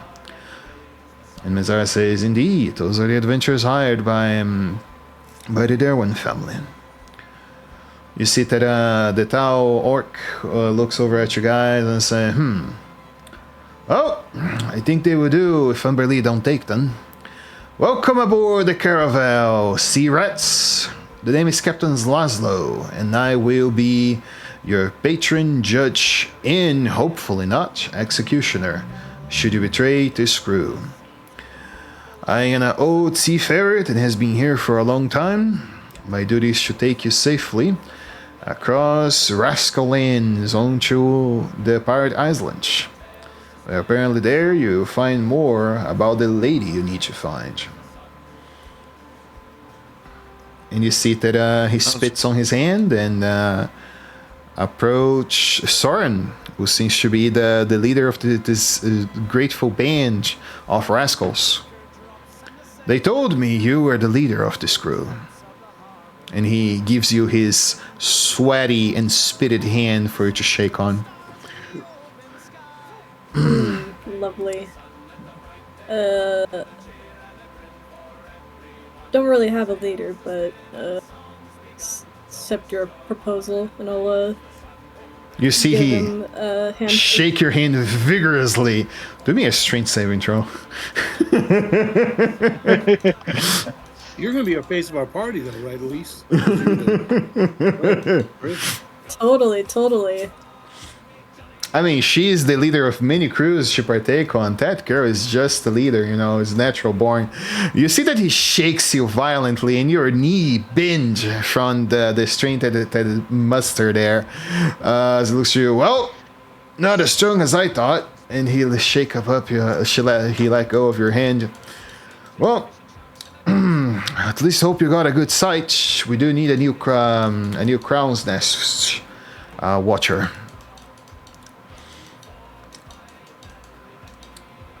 "Come aboard, don't be shy." Yeah, he takes you guys across the Caravel. The Caravel is a small catch boat. So, in case you guys don't know necessarily what it is, imagine like one of those traditional, trading vessels, but larger, with about 6 cannons on each side. It has 3 floors. And as far as memory serves, stands not much taller, thing about maybe 40 feet tall from bottom to top. So yeah, and 80, 100 feet wide.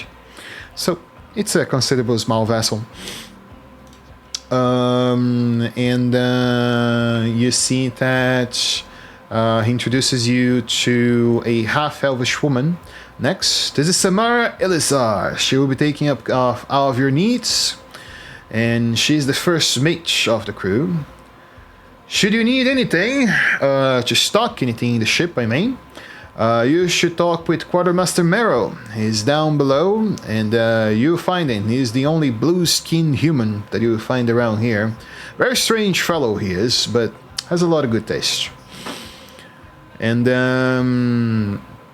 you see that the other folks you meet during dinner. And there is not many to meet, really. We're about 13 folk in here. Good-hearted people that will never deny plunder when one is about to your sights. There's always great.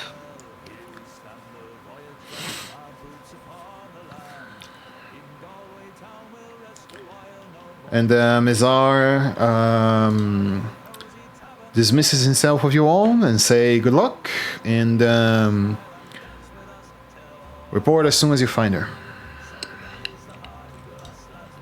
Did he mention how we were supposed to report?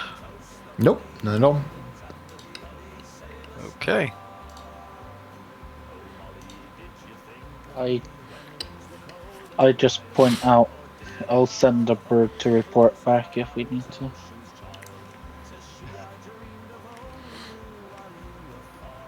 And that's how we will.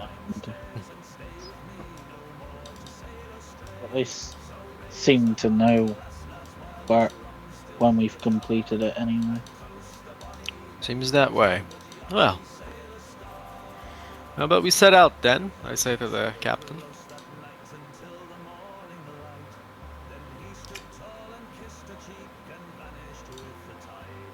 You see that he looks to you all and say, indeed. Let me get the name of the people here so you guys can remember who is who. Captain Laszlo. First Mate Samara.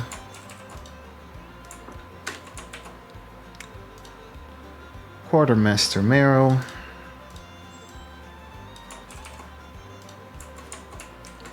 There we go. Sailing Master.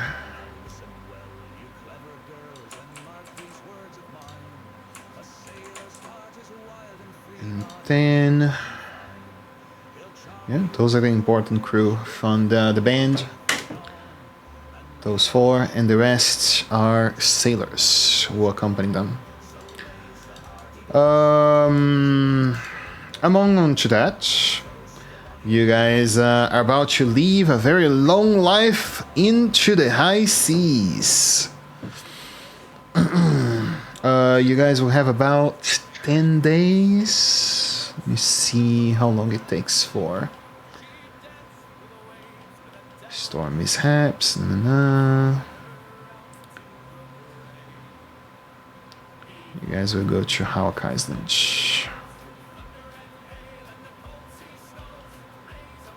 14 days to reach the archipelago.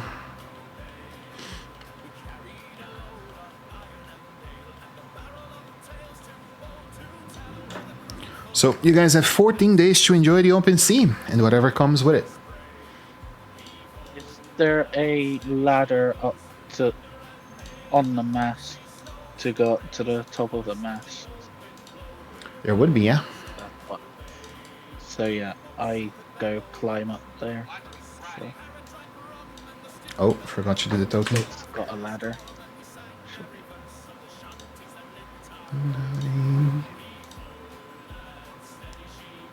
Just wanna say, Elise, you're really losing it of not playing Windrose and me and the guys. We hear to shit like this every fucking day. Oh, got two of them. They actually have a very fucking good playlist of sea shanties on the game. Fucking hell, I forgot to do 2 tokens.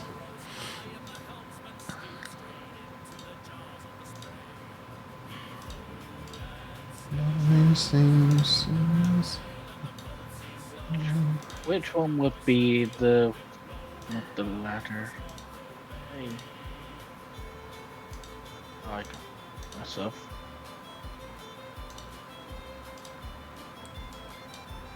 There we go. And then we have one. What is his stat blocks? I know one of things is assassin, one is a mage, one is a swashbuckler.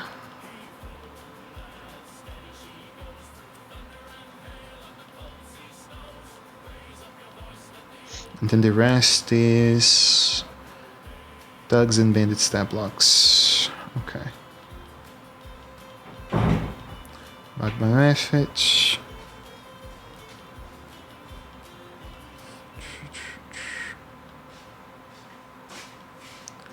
Map of the Pirate Islands.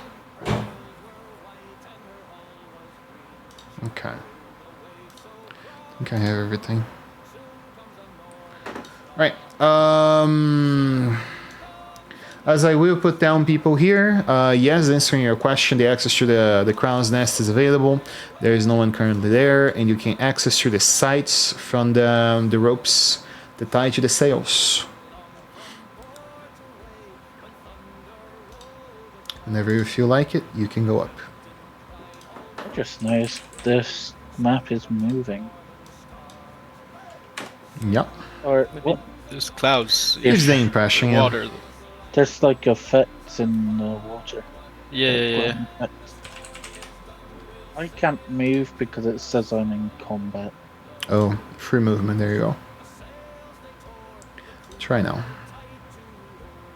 I'm free to move. So yeah, I go to climb up the one in the center. And Oh, good. oh, can't go around. Go around there. Oh yeah. How tall are they, would you say? From bottom to top, about 40 feet. So the sails are anywhere about 15 feet tall. Crown Nest a little above that. I got to the crow's nest. 40 feet. Well, no. Swashbuckler. So how far out would you say we are currently from land? You guys just went out of port, so I would say a mile or two, most likely. You guys are about to come on to the end of the night. And that's... Right. I meant my question. That's exactly what I meant to ask. What you guys are actually doing with everything you have. I'm going to try to have a look to what the people are doing to maintain the ship. I have no experience on the ship. I want to learn. Okay. Might end up being important. Yeah, for sure. What I'm doing is keeping an eye out, watching birds, just to see if they start acting funny or if they see anything. I'm gonna hang out when we're back here. Okay.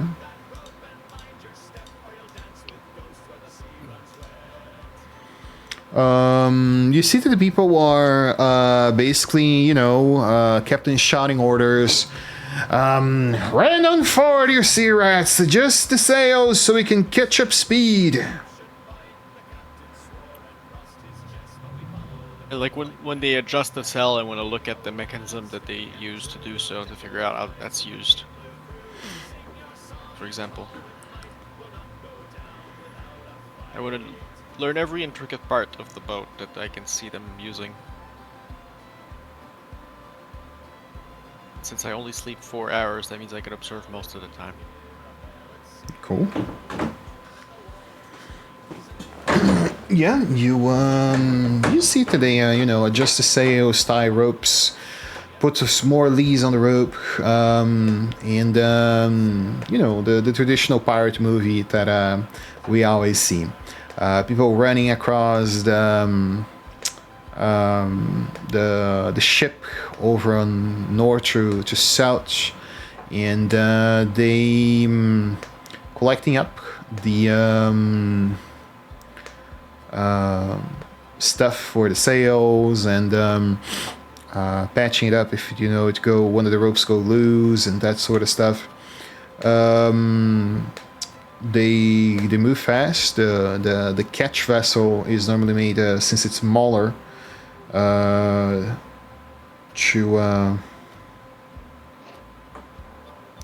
attack other boats. They're much faster. If I remember correctly, they used to be anywhere between 6 to 8 miles per hour. So you guys feel a lot of the wind cuts to your clothes and rumble them a little bit. And the open sea life fares onto you all. All right, so Elwin is watching the crew, or Bird is watching the sea along the island there. What is the rest of you doing? I'm just hanging out here, I'm watching the sea and getting a feel for the rhythm of the boat and the people and their work. Okay. Tokia is going to be sitting kind of in a small corner of the ship, just kind of watching everyone's day-to-day movements and whilst also sitting and reading a book. Okay.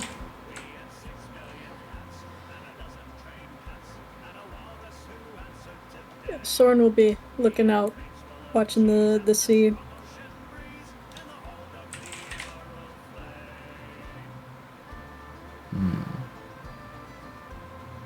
I remember having a power step block in here somewhere. Wait, I have to put everybody as fucking swashbucklers?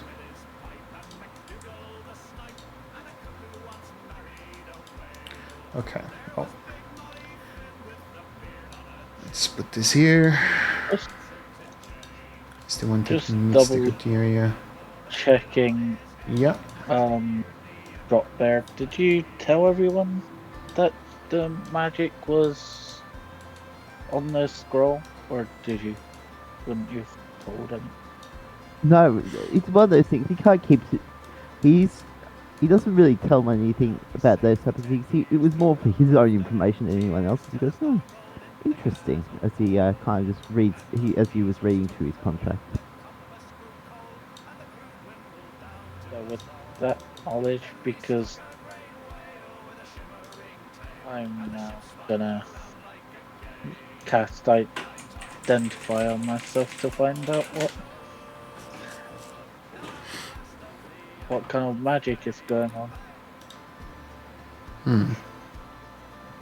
Because I was just making sure if this was pointless or not. But I do remember seeing another version of this map, so I don't... Well, you guys wouldn't know anyway, so... I just use Does anyone have Navigator Tools proficiency or vehicle proficiency, water vehicles? I thought I had Navigator Tools proficiency, but somehow I lost it. And it does. When I switched that feed. Never mind. I know why I don't have it anymore. Yeah. I have the Stars Druid Starry map, so I can tell like places by the stars, but I don't have like the traditional. Okay. I don't think so. I just want to confirm one thing, because there is the Stars Druids from Tasha. I don't know all the stuff that is on Green Hollow. Is that what you meant to play? There is no Grim Hollow Stars Druid. Okay. This was the regular one. Tasha's. Okay. Yeah. All right. He carries a star map. All right. As one of his yeah. All good. Maybe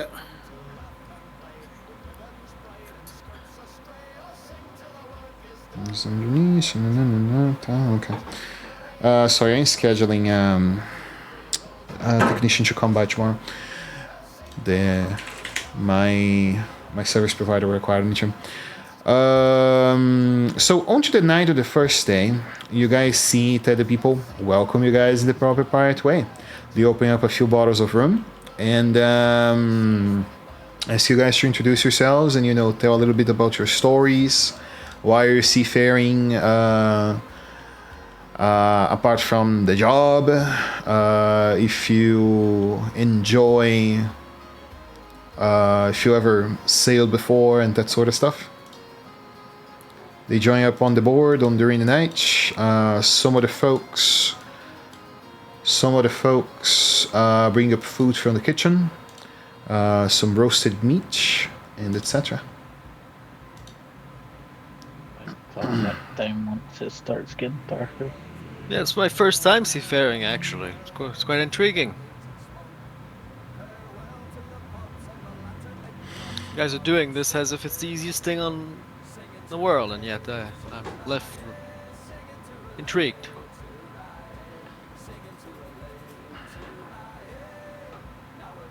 Drink the rum aside, with them for sure, since they're offering.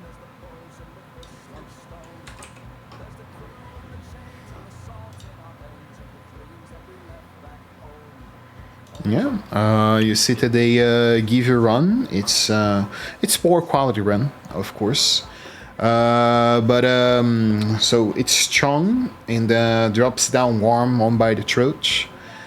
I'm not sure if you yourself have a drunk run, but poor quality run can be very, very salty. So that's basically what Yeah. you're drinking. Imagine warm salt water. Yep. And they look over to the boy in the goggles there and say, what about him? What is his story?"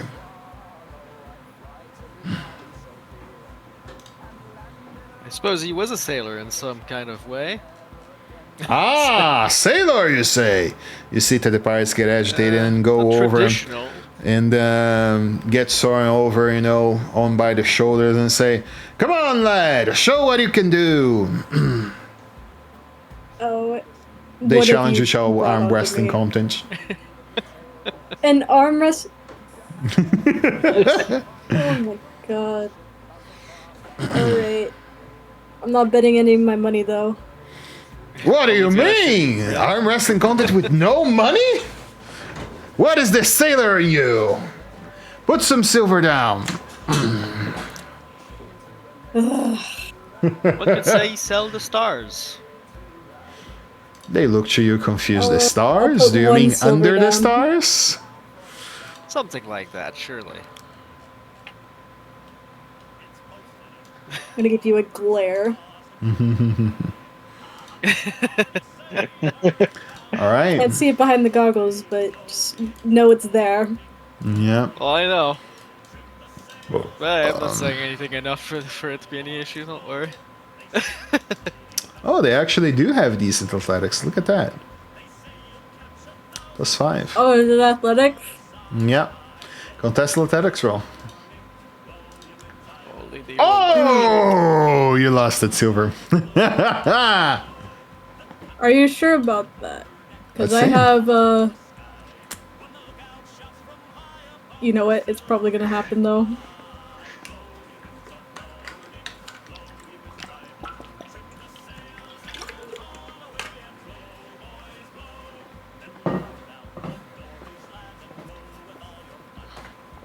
What they roll? Did I see a 19 there? It most likely waiting a prompt from you for something. So, I'm not sure. There we go. No fucking shot. Yeah, you see that I you told know you. they're going about on left and right, and you drop the part onto from his box onto the side as you gain a silver. Nice.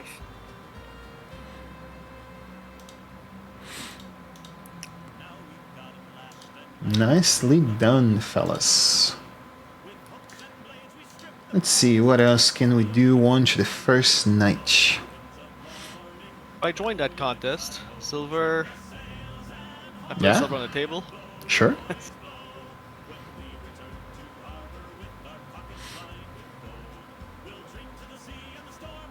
Train famous scrawl, I don't think they can beat my roll.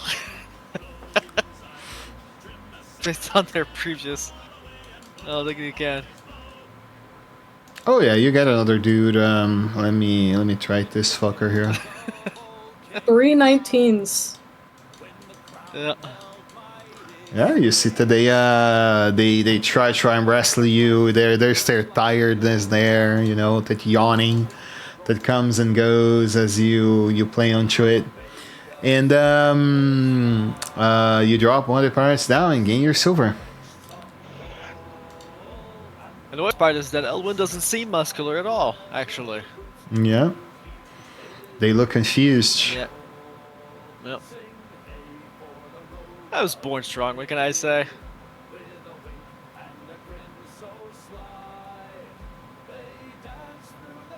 I come along and go, anyone want to go against me? Yeah, one of the men look at you and they say, I will take you on. Okay, They give it a try. Get you. 3.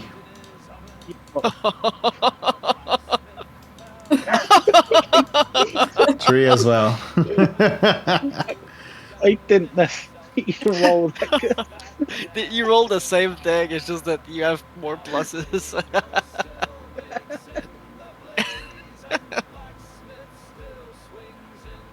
Okay. As the party goes and you guys, are enjoying up your night, you see to the captain goes on eventually enjoying up to you all and say, remember, fellas, we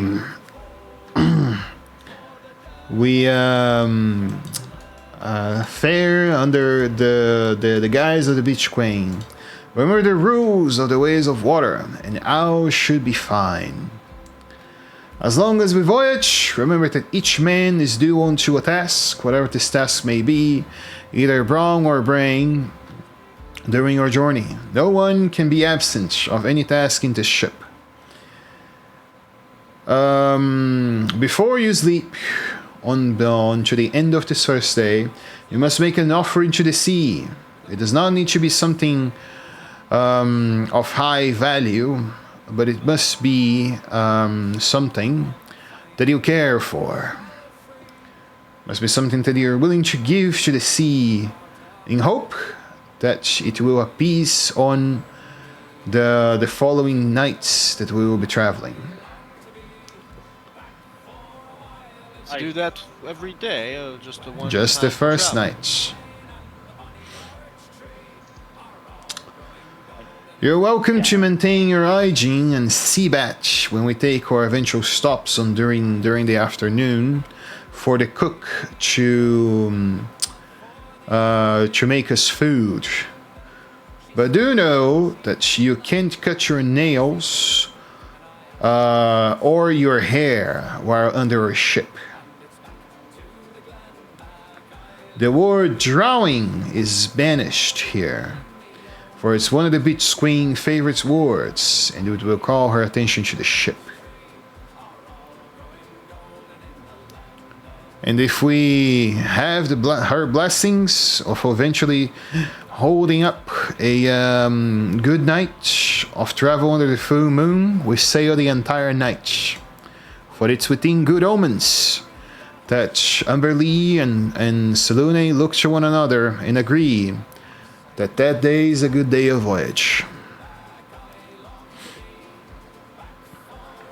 Any questions? I suppose Good. we drop something in the ocean then. Indeed. That proceeds. Remember, it doesn't have to be something expensive, but it has to be something you care for. I will drop a spell scroll of Ray of Sickness. It's a spell I do not know, which means I'm literally dropping a knowledge that I could have. Cool. I genuinely have nothing else to do. Don't have much. That does affect one particular event that will happen eventually, if the dice is not merciful to you all. Well, what I dropped is something truly valuable, so there we go. I'll drop a couple gold coins. Sadly. How many? Let's go with 5. I think you're being petty. Seems No, high we enough do for this every me. day. I think We you're do being this very every day, so fucking we won't petty. be- No, you don't have to do this every day. One day. It's one day for the Oh. voyage. Oh, okay. I'm not being petty. I think you're being petty, just saying. I think 500 should be, a good quantity for you. 500? That's crazy. You are a greed fucking bitch. What can I say? So I'm joking, by the way. Do whatever you feel like it. I I'll throw do 5 over. gold too, at least. That sounds like a good plan. Again, must be something your Five character from my cares pearl. for. So, I don't have in the case of anything. From my pearl, because then it loses my ability to be able to use animal messenger. So I Okay. can speak to birds in that way. Turkia It is only works going. against birds. So Turkia is going to drop in a couple of coins as he very much so cares for his coin. He's gonna drop 5 gold into the ocean. Kind of shuddering every time he does. so yeah, I threw in my pearl, so that's gone. See, somebody appreciates the importance of gold, preciousness. Well, what I threw down is worth like 50 gold coin, plus its knowledge my character will now probably never have. yeah, fair. It's gonna take a while for me to try and find another to be able to talk with more else. So that's quite valuable to me. So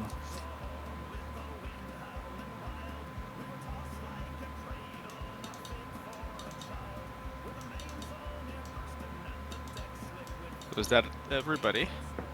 Believe so. Most people sacrifice 5 gold coins to the water, so. Yep. oh, it's Only two of you Okay. sacrificed emotional items, which is basically what the proposal is. Yeah. Gold can be Well, emotional. I would. For Soren, I would. Not I would say 5 gold, is but definitely sure. I mean the I number, but gold generally. I didn't Hey, speak out I thought to the cat. I could have Like, if you- given 1 gold. If you dump your big diamond in there, Oh. that would have been nice, right? Who the No. fuck is calling me? Sorry, guys, hold up. I'm getting a Hush. call. Obviously, don't do that. I'm just. O CPF com final 42 tem um assunto importante para Definitely have used. Fucking Yes. marketing calls, dude. Alright. Let's, I Yeah. call out to the captain. yeah. If you need anyone for prawn, I'm willing to help. For what? Braun. Muscle Braum. stuff. Okay. Yeah. They gladly will request you to aid up with moving around stuff and sailing and that sort of shit. And Captain, if you wouldn't mind, I'd like to spend my daily helping the crew and learning how to handle a ship. They gladly will do so. Will gladly will allow you to do that.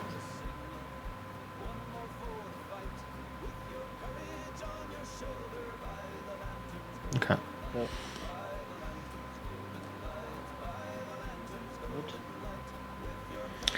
On to the end of the first night. Pass up, and you guys now can enjoy. You guys now can enjoy a night. A night into of rest and plenitude.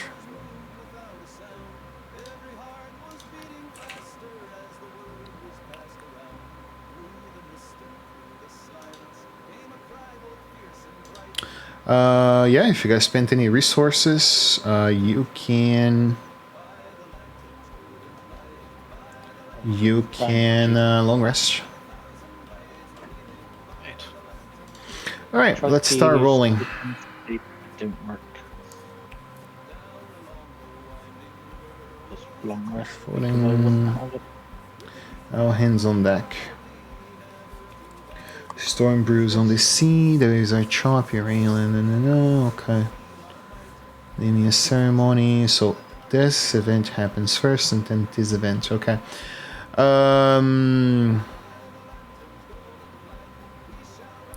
Purpose items as a hero. Okay. Alright. What was given Sean Zahira to you guys?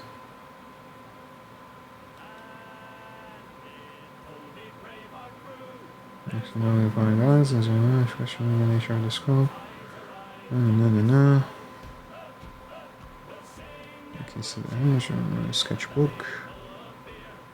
Present balance, continue here's balance sketchbook, okay.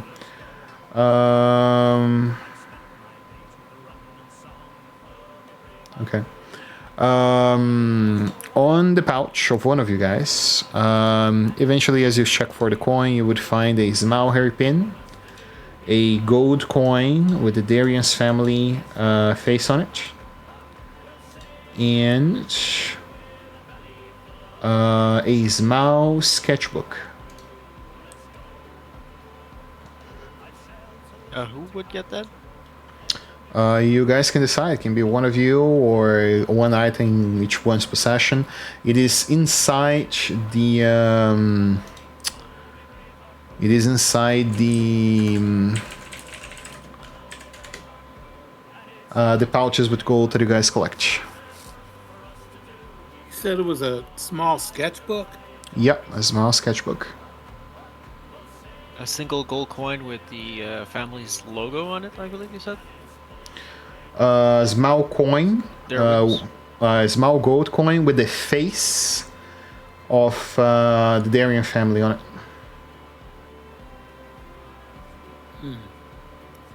Sounds like And a something pin. for our party face to handle. Maybe. Is that to show it to somebody?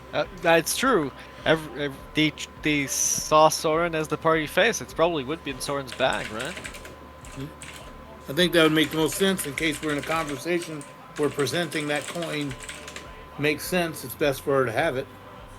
But it's not only that, it's just to figure out who would have received it. It makes a lot of sense that they would have given it to Soren, since that's the party's face, as far as anybody's concerned. Yeah. You fair. said it was one coin, one sketchbook, and what else? What was the last one? A hairpin. A hairpin? Yep. Well, based on that picture, you need hairpins, though. Actually, he gets to decide if he wants hairpins or not. His hair can change length. Yeah. Oh, I don't. It's true. It's short right now, but. Yeah. So it just like appeared like that night, or You noticed it, I suppose. You then. notice it Okay. on the yeah. well, it might be important for later. So I'll keep it in the bag and keep it in my bag of holding.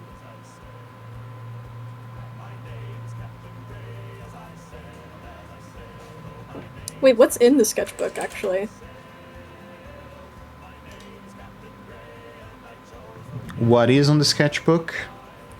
Drawings and Yeah. sketches of places, some men, and what seems to be flowers and that sort of stuff.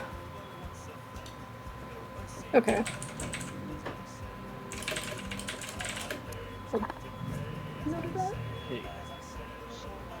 So I ask the captain what he knows of the Darian family. Who they are. I get a second.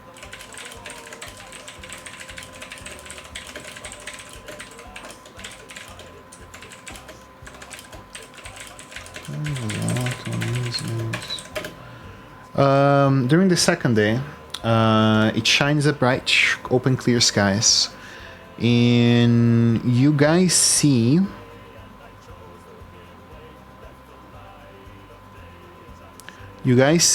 that the event that comes onto the next day, you guys meet the ship's diviner, Lady Everin Ferray. You see that she waits for you guys up by the mast and say, "Good, you're all here. I need your help today. Mizar said you have some of the instruments from the girl that is supposed to be a miss. Since we already sailed and made our offerings to Umberlee, I believe it's a good day for me to try to find where she may be." That must be the items that I gotten. I'll hand over the items that are in the bag to her.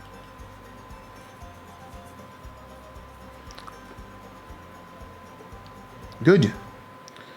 I will be needing assistance then on this event. After lunch, please come up to my quarters down below, and especially if you have proficiency in the Arcana arts, I will be especially needing your attention. But since all of you are here for the work, I recommend that you all are there with me. I'll give you a hand. I know lots about magic. Arcana's my specialty. Fuki is going to hear that and go, interesting, and he will go to give a hand as well. Wednesdays. Time.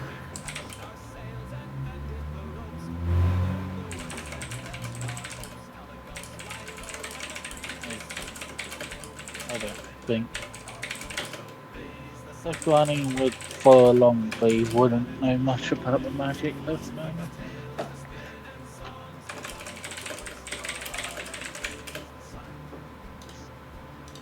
Kind of spectate the magic.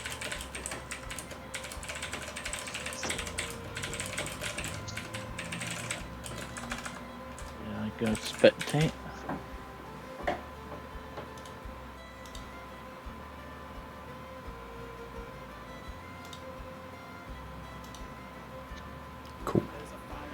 So post-lunch, you guys take up on the time and go to the ladies' room.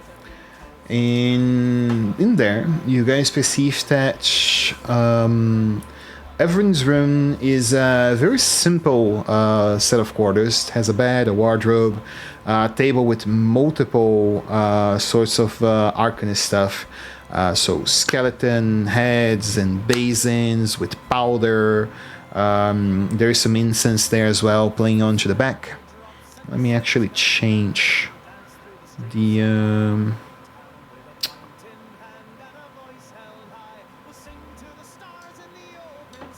Let me open this really quick and change the music.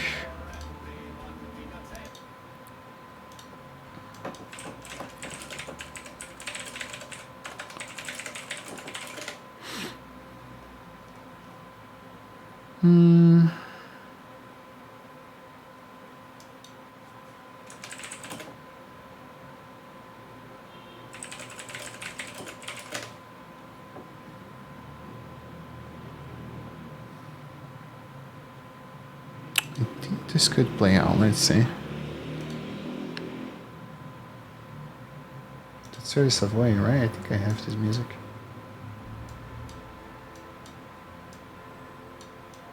Okay. You see that she puts up a basin with salt water right in the middle, and she asks, "What object you can provide me?"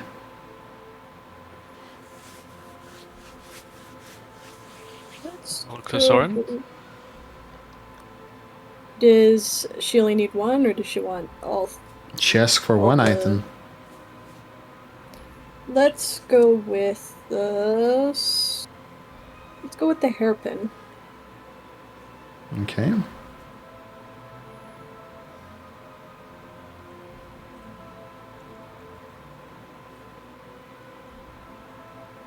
She takes the hairpin and put down one to the basin. Ever peers up to it, and then you see that the waters begin to ripple and boil across it. Oh, great Umberlee, mother of the seas and mistress that lie beneath, I call upon thee to reveal to me unto this grotto where there may be the less that we are on search upon. And you guys, if you ever been to one of those Renaissance fairs that there's people foretelling, it's exactly what it looks like. She closes her eyes and begins to do that sort of bullshit. So basically, to aid her in the road that I will be rolling, you guys can do it in two ways. You can provide a help action. One of you can provide a help action. But specifically if you are a divine caster, druid, paladin, or cleric, you can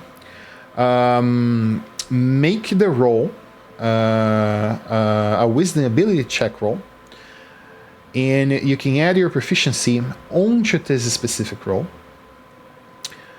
to assist her in the ritual. And if your result is higher than her, it's replaced.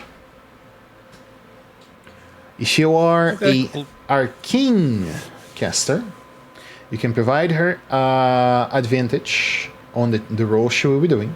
If you have proficiency in Arcana, Investigation, or History.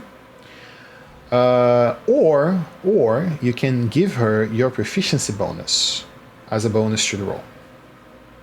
Oh, I'll give her my proficiency bonus. I will Okay. also give my proficiency bonus over. Okay. And I'll roll wisdom. The minimum roll I have to achieve is 20. So if 3 of you do it, it's impossible for me to fail. You have to roll History, Arcana, or Investigation. And the minimum DC to be met is 20.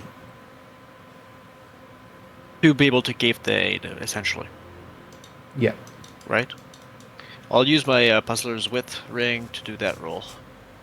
And I'll do Arcana. There you go. I'm just watching because I can't do anything with this.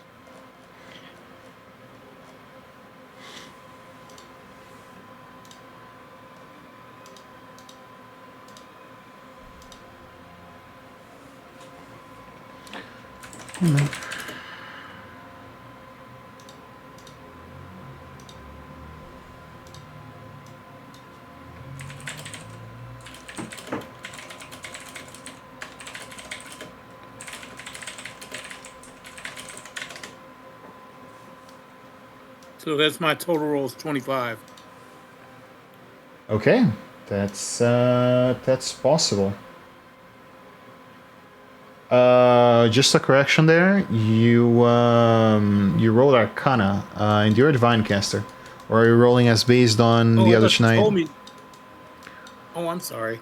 So what do I roll in instead? Just If you wisdom, prefer wisdom? to roll that as an arcane caster, you can. You're a multi-class character.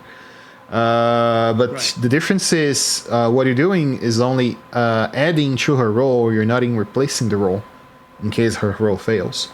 That's the difference. Oh, okay. But yeah, All right. Well, then I'll just roll wisdom then. No problem.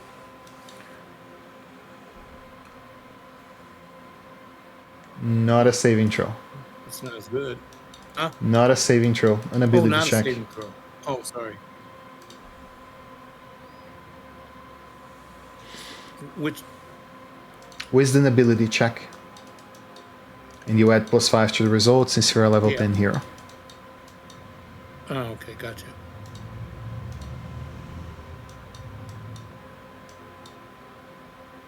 But it's offering to let me use tactical mind, so I'm allowed to do that. Yeah, you are allowed to use that Nope. mind. That's it. I think it's in Yeah, every that's ability wisdom check, right? Yeah. So there's my roll, 24.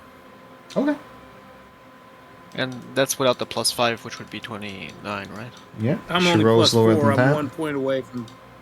Okay. I'm 1 point away from a 20 in wisdom. I only have 19. That's not what it means. That you got Oh. a +5 on that roll. Oh, the- okay, at the cool. end. Well, that'd be 29. Sweet. Yeah.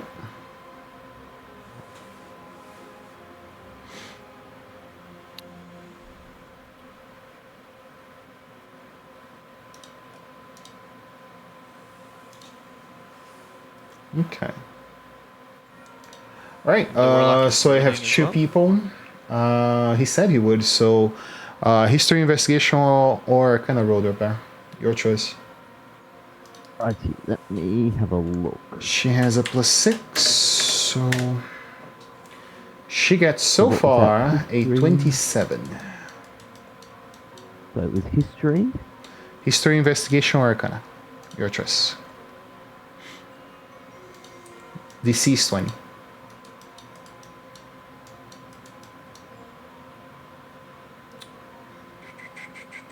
Pass? Pass. I Plus think 5 for 27. She doesn't fail the roll. She doesn't get the last tier of the event. No, but +5 Um, from me and +5 from him, right? Yeah, plus 10. So. Oh, it's 32. It's 32. My bad. I miscounted. Yeah, she does get the last tier of the roll. Okay. And technically, he would have been replaced by Ben Jean's roll because he's higher. He's 29. He's not. She gets 32. Yeah, but that was before you got the extra plus from Torin too, right? Because it's the same. You were replacing the roll essentially. His base roll is higher by 2. Yeah, but the thing is, she replaces the total amount. He doesn't get the benefit of the +5 from you guys. Oh, I see. Okay. Oh, You okay. help her, Yeah, not yeah, him. She's totally beating it. So, see, okay. 32. You see that she begins to wave around her hands onto the water basin, and she puts her face against it very close. I see it. The great queen of the seas revealed to me. The lady by the name Zahira lies not within the Paradise Land, but close unto it. Not it lies. I see a deer with too many antlers. I see a talent that never arcs toward its prey. On the shores lies a wooden skeleton bearing a Burlee name, but crushed by her hand. Among this tree of stagnant boughs filled with infernal poison, rocks circle on the overhead.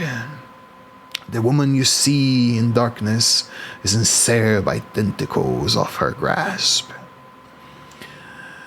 You see that Evan looks at it and says, "The Hauk Island.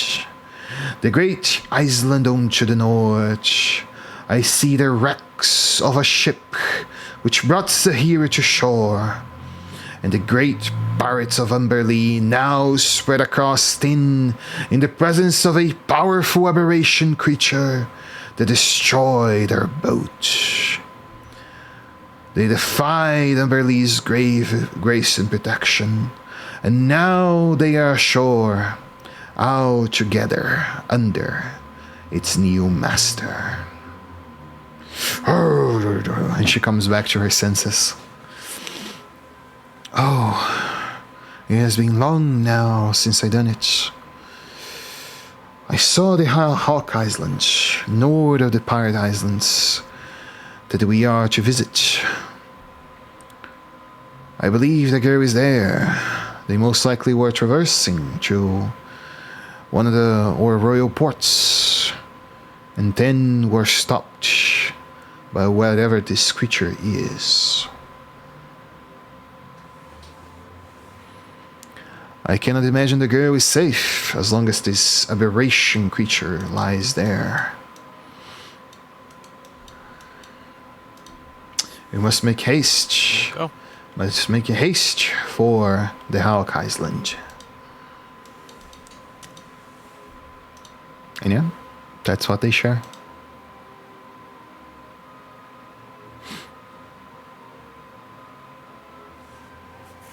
Time to set sail. Yeah.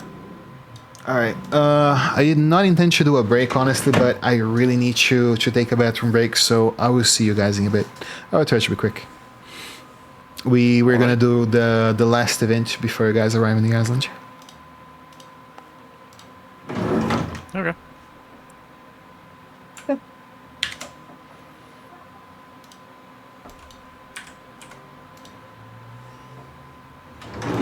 I'm thinking I could try and get a bird to try and help us locate. Didn't you get rid of your pearl? No, I have I can talk to them still, but I can't make them give me send messages. I can wild shape, or I can summon a wild companion bird to help us. I don't know how far we are yet, though. Okay, just options. Yeah, I'm just saying. I think we're multiple days away. We'll see. And like birds are in plenty out in the ocean, so I can just try and influence It as depends many on- of them as possible. Depends on how close you are to thoughts an on island. team tactics? I just know my plan is leap right in, and then Smash. yeah, Mine is stay I can behind use a everyone and hope. lancer with one hand, so I'm just gonna go in there, grab them. I mostly, it depends on what the situation is, but I'll either go in close and then dodge, do a couple hits and then dodge out of there, or disengage out of there, or I'll hit from afar. And From a distance, I can do the guiding bolts and fireball, but from up close, I'm ready to use one of my attacks as a cantrip, so I can cast smoke screen, and then attack and bonus action attack on the other two, and they have disadvantage trying to hit me because they're in darkness and I'm blind fighting. Because I'll put the smoke in a 5-foot cube around me. Sense. So it'll be kind of a nightcrawlery thing, and also have Misty Step and Cloud Jaunt to move in. And then in a couple levels, when I can cast Conjure Woodland Beings, I'll have a damage aura up the whole time. So Will generally be trying to stick from afar, but if I get forced into melee, I'll go into a blade sawing ace and do a wombo combo of 5 attacks, 2 of them being cantrips. nice. What cantrips? Booming blade. So I'll do like 2 attacks, booming blade, and then bonus action booming blade because I've got the illusionist bracer. Well, see, and that's nice because then I can get right next to them with Conjure Woodland Beings, which they want to move away from. So now they can't move because of what you did, or they stay still, they get damage from what I'm doing. And I changed the cantrip based on my desired outcome, so if my goal is to pull away, I'll do Shocking Grasp instead to remove the attack of opportunity. You know they have Vengeful Blade too now, which is pretty sweet. I don't know if it's available to us for this, but Vengeful Blade gives them damage not for moving but for attacking. So they get a secondary damage after your cantrip if they try and attack anyone on their next turn. My alternate weapon that I can use if I need to bring it out is an Iron Leaf of Entanglement, which if I'm using it, if I score a hit, I can make sure they're restrained. And it doesn't say within melee. So I can literally throw my weapon at them and get them restrained. So I can kind of keep the bigger threats at bay when we're dealing with other threats.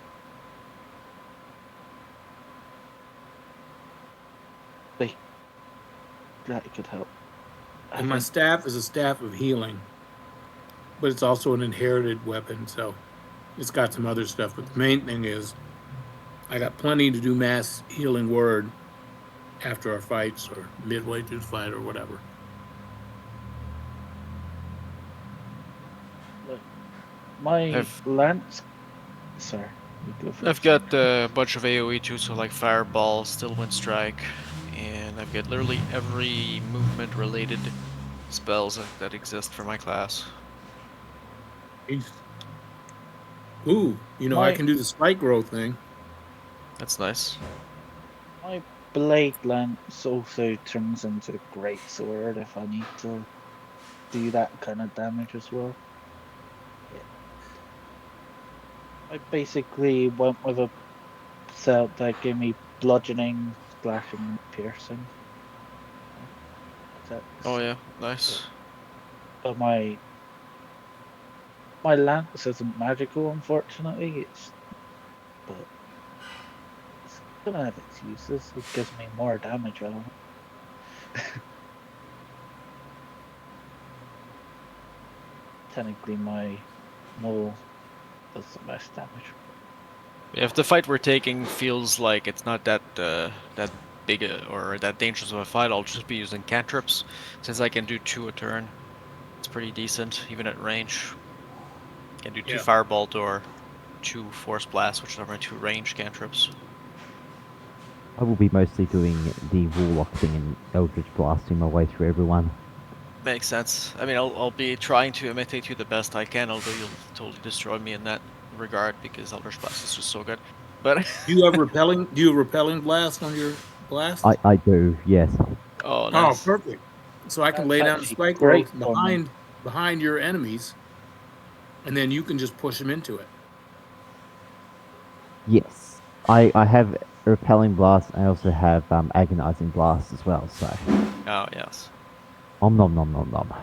Yeah. And since I've got speedy, I can be in York's growth and not really take any effect from it. So I can just keep doing what I do whilst they can't really move. That's what speedy does, right? Oh, I got So long as you over. dash. Yeah. So long as you dash. Yeah. I mean, I can leap and jump around in there anyway, so it's fine. That's the whole build, that I can jump around and get around without actually causing any opportunity. Anyway. Yeah. But each of my hits knock them down or knock them away.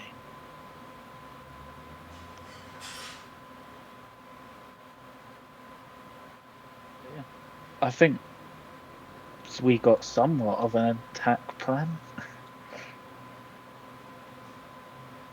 Bite growth. My my usual plan is just attack. Yeah. Honestly, I have a very, very threat. similar circumstance with my character. It's not that often that I end up actually using real spells unless the fight looks dangerous. You The know? What kind of warlock are you? The only time What- you've ever had to go all out I- with your spells is against my own character at one point. Oh yeah. I'm a Warlock of the Undead. Okay, nice. Not that I've told anyone, you just know I'm a Warlock. No, it makes a big difference. I mean, because different ones have very different abilities. It varies wildly with those.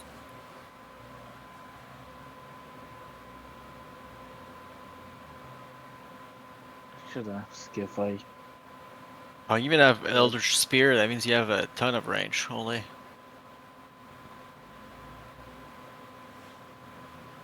That's good on the ocean. Yeah.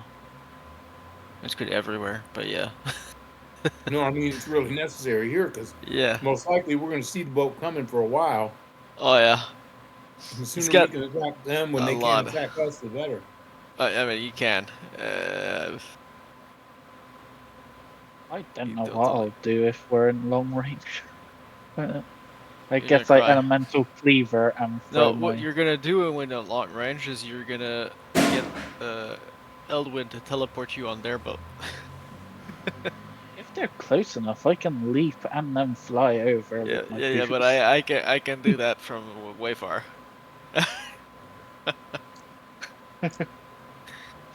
How you feel about going to their boat, buddy? Give me an adamantine one. Yeah. Just smash up their boat. Oh my Oh. god. Actually, I've got a better plan. Since I can do that for both of us, right? I send both of us, and I do have an adamantine weapon. You could keep them busy while I go down the bottom of the boat and I just wreck the shit out of the bottom of their boat. Get it? And then when the boat start to go down because of the damage I did, I just have to reach you again and teleport us back. I'm You know? thinking it's better if Soren's okay with it, to get Soren over, because I can fly over. So then I we have suppose. 3 people in the boat. Choose the swords also got the bow and can just shoot at them from yonder. So yeah, maybe bring me in. and I need you to keep them busy. You know, tank them while I fuck their boat up. But Yes, I do have an adamantine scimitar as a third weapon. Like when I described that, I have 2 scimitars and a short swords because I've got a +2 scimitar and a +2 short sword, but also a adamantine scimitar. Swap 2 to destroy things.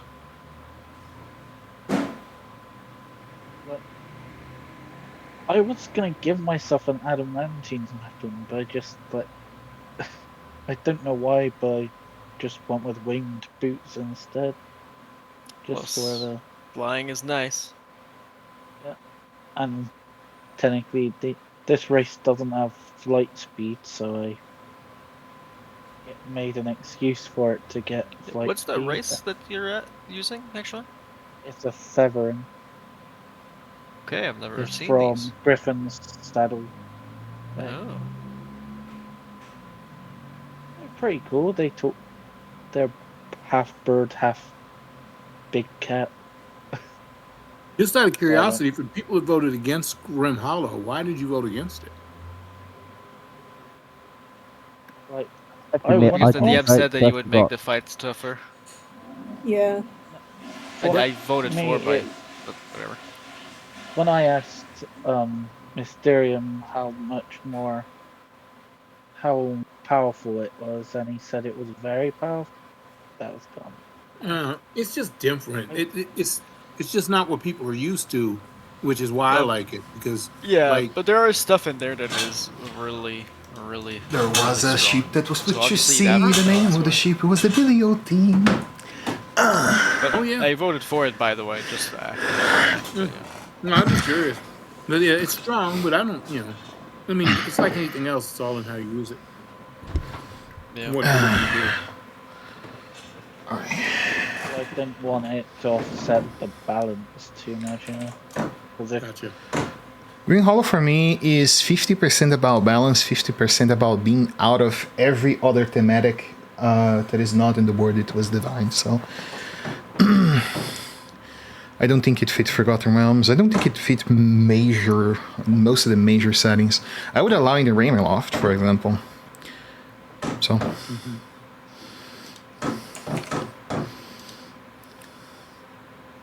almost made a Hell Beast with Barbarian, but since there's things for that in Griffin's Saddleback. I remember talking to this girl before. Okay. Huh. Anyhow. Yeah, I am a little past, sorry for that. Let me drop this here and cut this here. Alright. You guys enjoy up to the second day, talk to Captain about your findings. And let me open my camera. You do see that onto the second day, the captain look up to the open sky and says, Island, huh? I believe we'll have rain tomorrow. And he leaves it at that. Do you guys want to do anything on the second day? Any tasks that you want to do? Basically, what I want to do is try and communicate with any birds I see to ask them to keep an eye out what the creature we're looking for. Because I can speak basic to them. Or, I mean, I can talk directly to one if we want to just make a. You want me to just find familiar bird and send it up to go scouting for what we're looking for? But with that, you still need to be in range of that bird. With this, I can ask a bird to just go fly off, and when we see it again, we'll know. I could also wild shape. Never done that before, but Yeah, I can't. whatever's I easiest. can't understand the birds, but I can like speak. Because I can speak with birds simple too. ideas. It's a automatic spell that comes with it, so it's always prepared. So what are we asking the bird to do? I'm asking one of the birds to just scout ahead. Basically, to Okay. fly around when if it sees something. It's like described by that woman, the aberration, however she will have described it. Tell the bird to try and find it.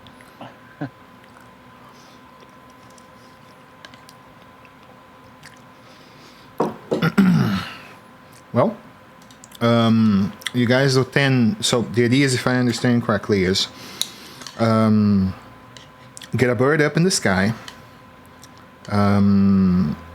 to go somewhere because you guys don't know where Hawk Island is. To talk with the local animals for what purpose? I want to ask the local bird to lead us to Hawk Island. Okay. Nice. So the captain clearly know the direction to Hawk Island. Why are you doing that? Okay. I don't know. I was just. Don't take me wrong, you can do that. Just I'm curious on why you guys are going over the effort of doing something that you guys are already en route to do. Because change your plan. I want them to find the sunken ship, because when we know whereabouts That's that is, something you guys certainly can do. Yeah, you can send an animal head to try to find the sunken ship. because surely there's rubble still floating on the water, so I speak to a bird and tell them to. All right, we certainly can do that. There is about 5 minutes to go anyway, so one of the many ravens and hawks that are coming along the sky or there in the crow nest, one of them, poses by, and it looks to you. See that you're a very tall bird. Looks considers itself how it can to be as tall and strong and muscular as you, so it can be a better bird of prey of his own life. He's admired. Big bird. What do you? I can't understand them. Why can I communicate simple ideas? Well, I can tell them, ask them, fly around wreckage. Mm-hmm. Sure, fair. Would a 21 work? Because I still need to roll the check.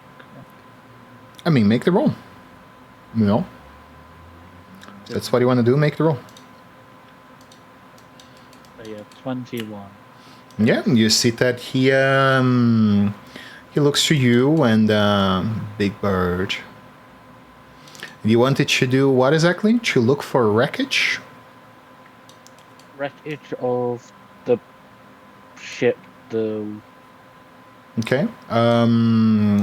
She did specify that it's a Oh, ship for that is from the Pirates of Umberley. You don't know the ship's name. You don't know what it looks like. What do you make? What do you ask it to look for? Besides, there were just any ship wreckage.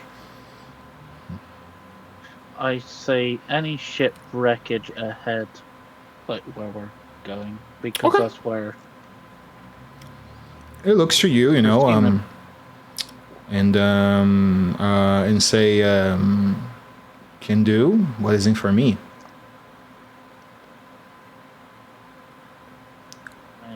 I can't understand it, so I can't really respond. Oh, you I cannot can speak with understand it. animals. Okay. You I cannot can. understand it. I thought you could understand it. My bad. No, he dumped his pearl that gave him that possibility, I think, right? Mm-hmm. This is all I can do with it. Okay.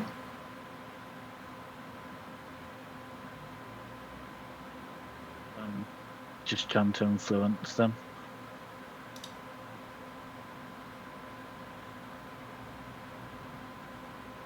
And I did roll 21 on it, so if that would have. Oh, I get advantage anyway. All right. I mean, do you want to work Fire. with the druid in communicating with his bird to do what you want to do?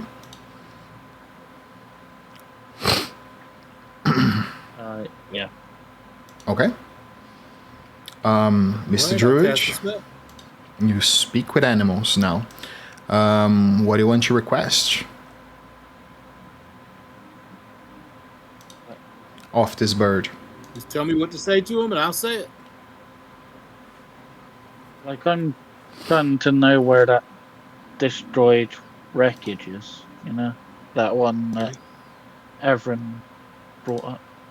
I explained to the bird that we're looking for a recently sunk large ship, some wreckage, any signs that a vessel was in distress ahead of us in the ocean. Maybe go out in a, circular pattern and, circle around and come back and tell us if they see anything and keep track of how to get there. Okay.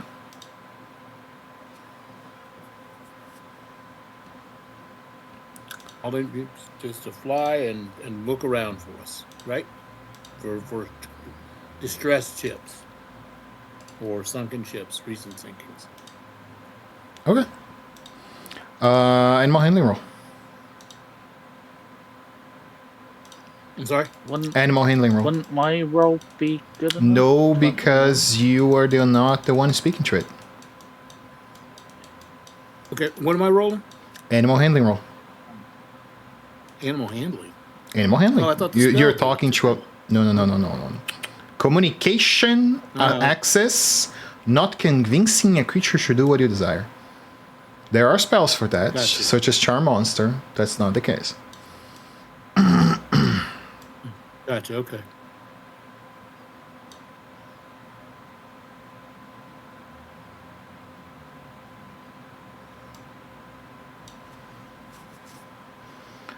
The bird looks at you, looks to the other guy, continue looking at it for a moment. Go for it. Not quite done yet. All good. There we No go. guidance, by the way. Why not? Reactive Okay. roll. 19. Instinctive. 16. Oh, okay. Yep. It looks over to your bird friend, seems more impressed to him. He gives you attention and asks you the same question. What is in for me?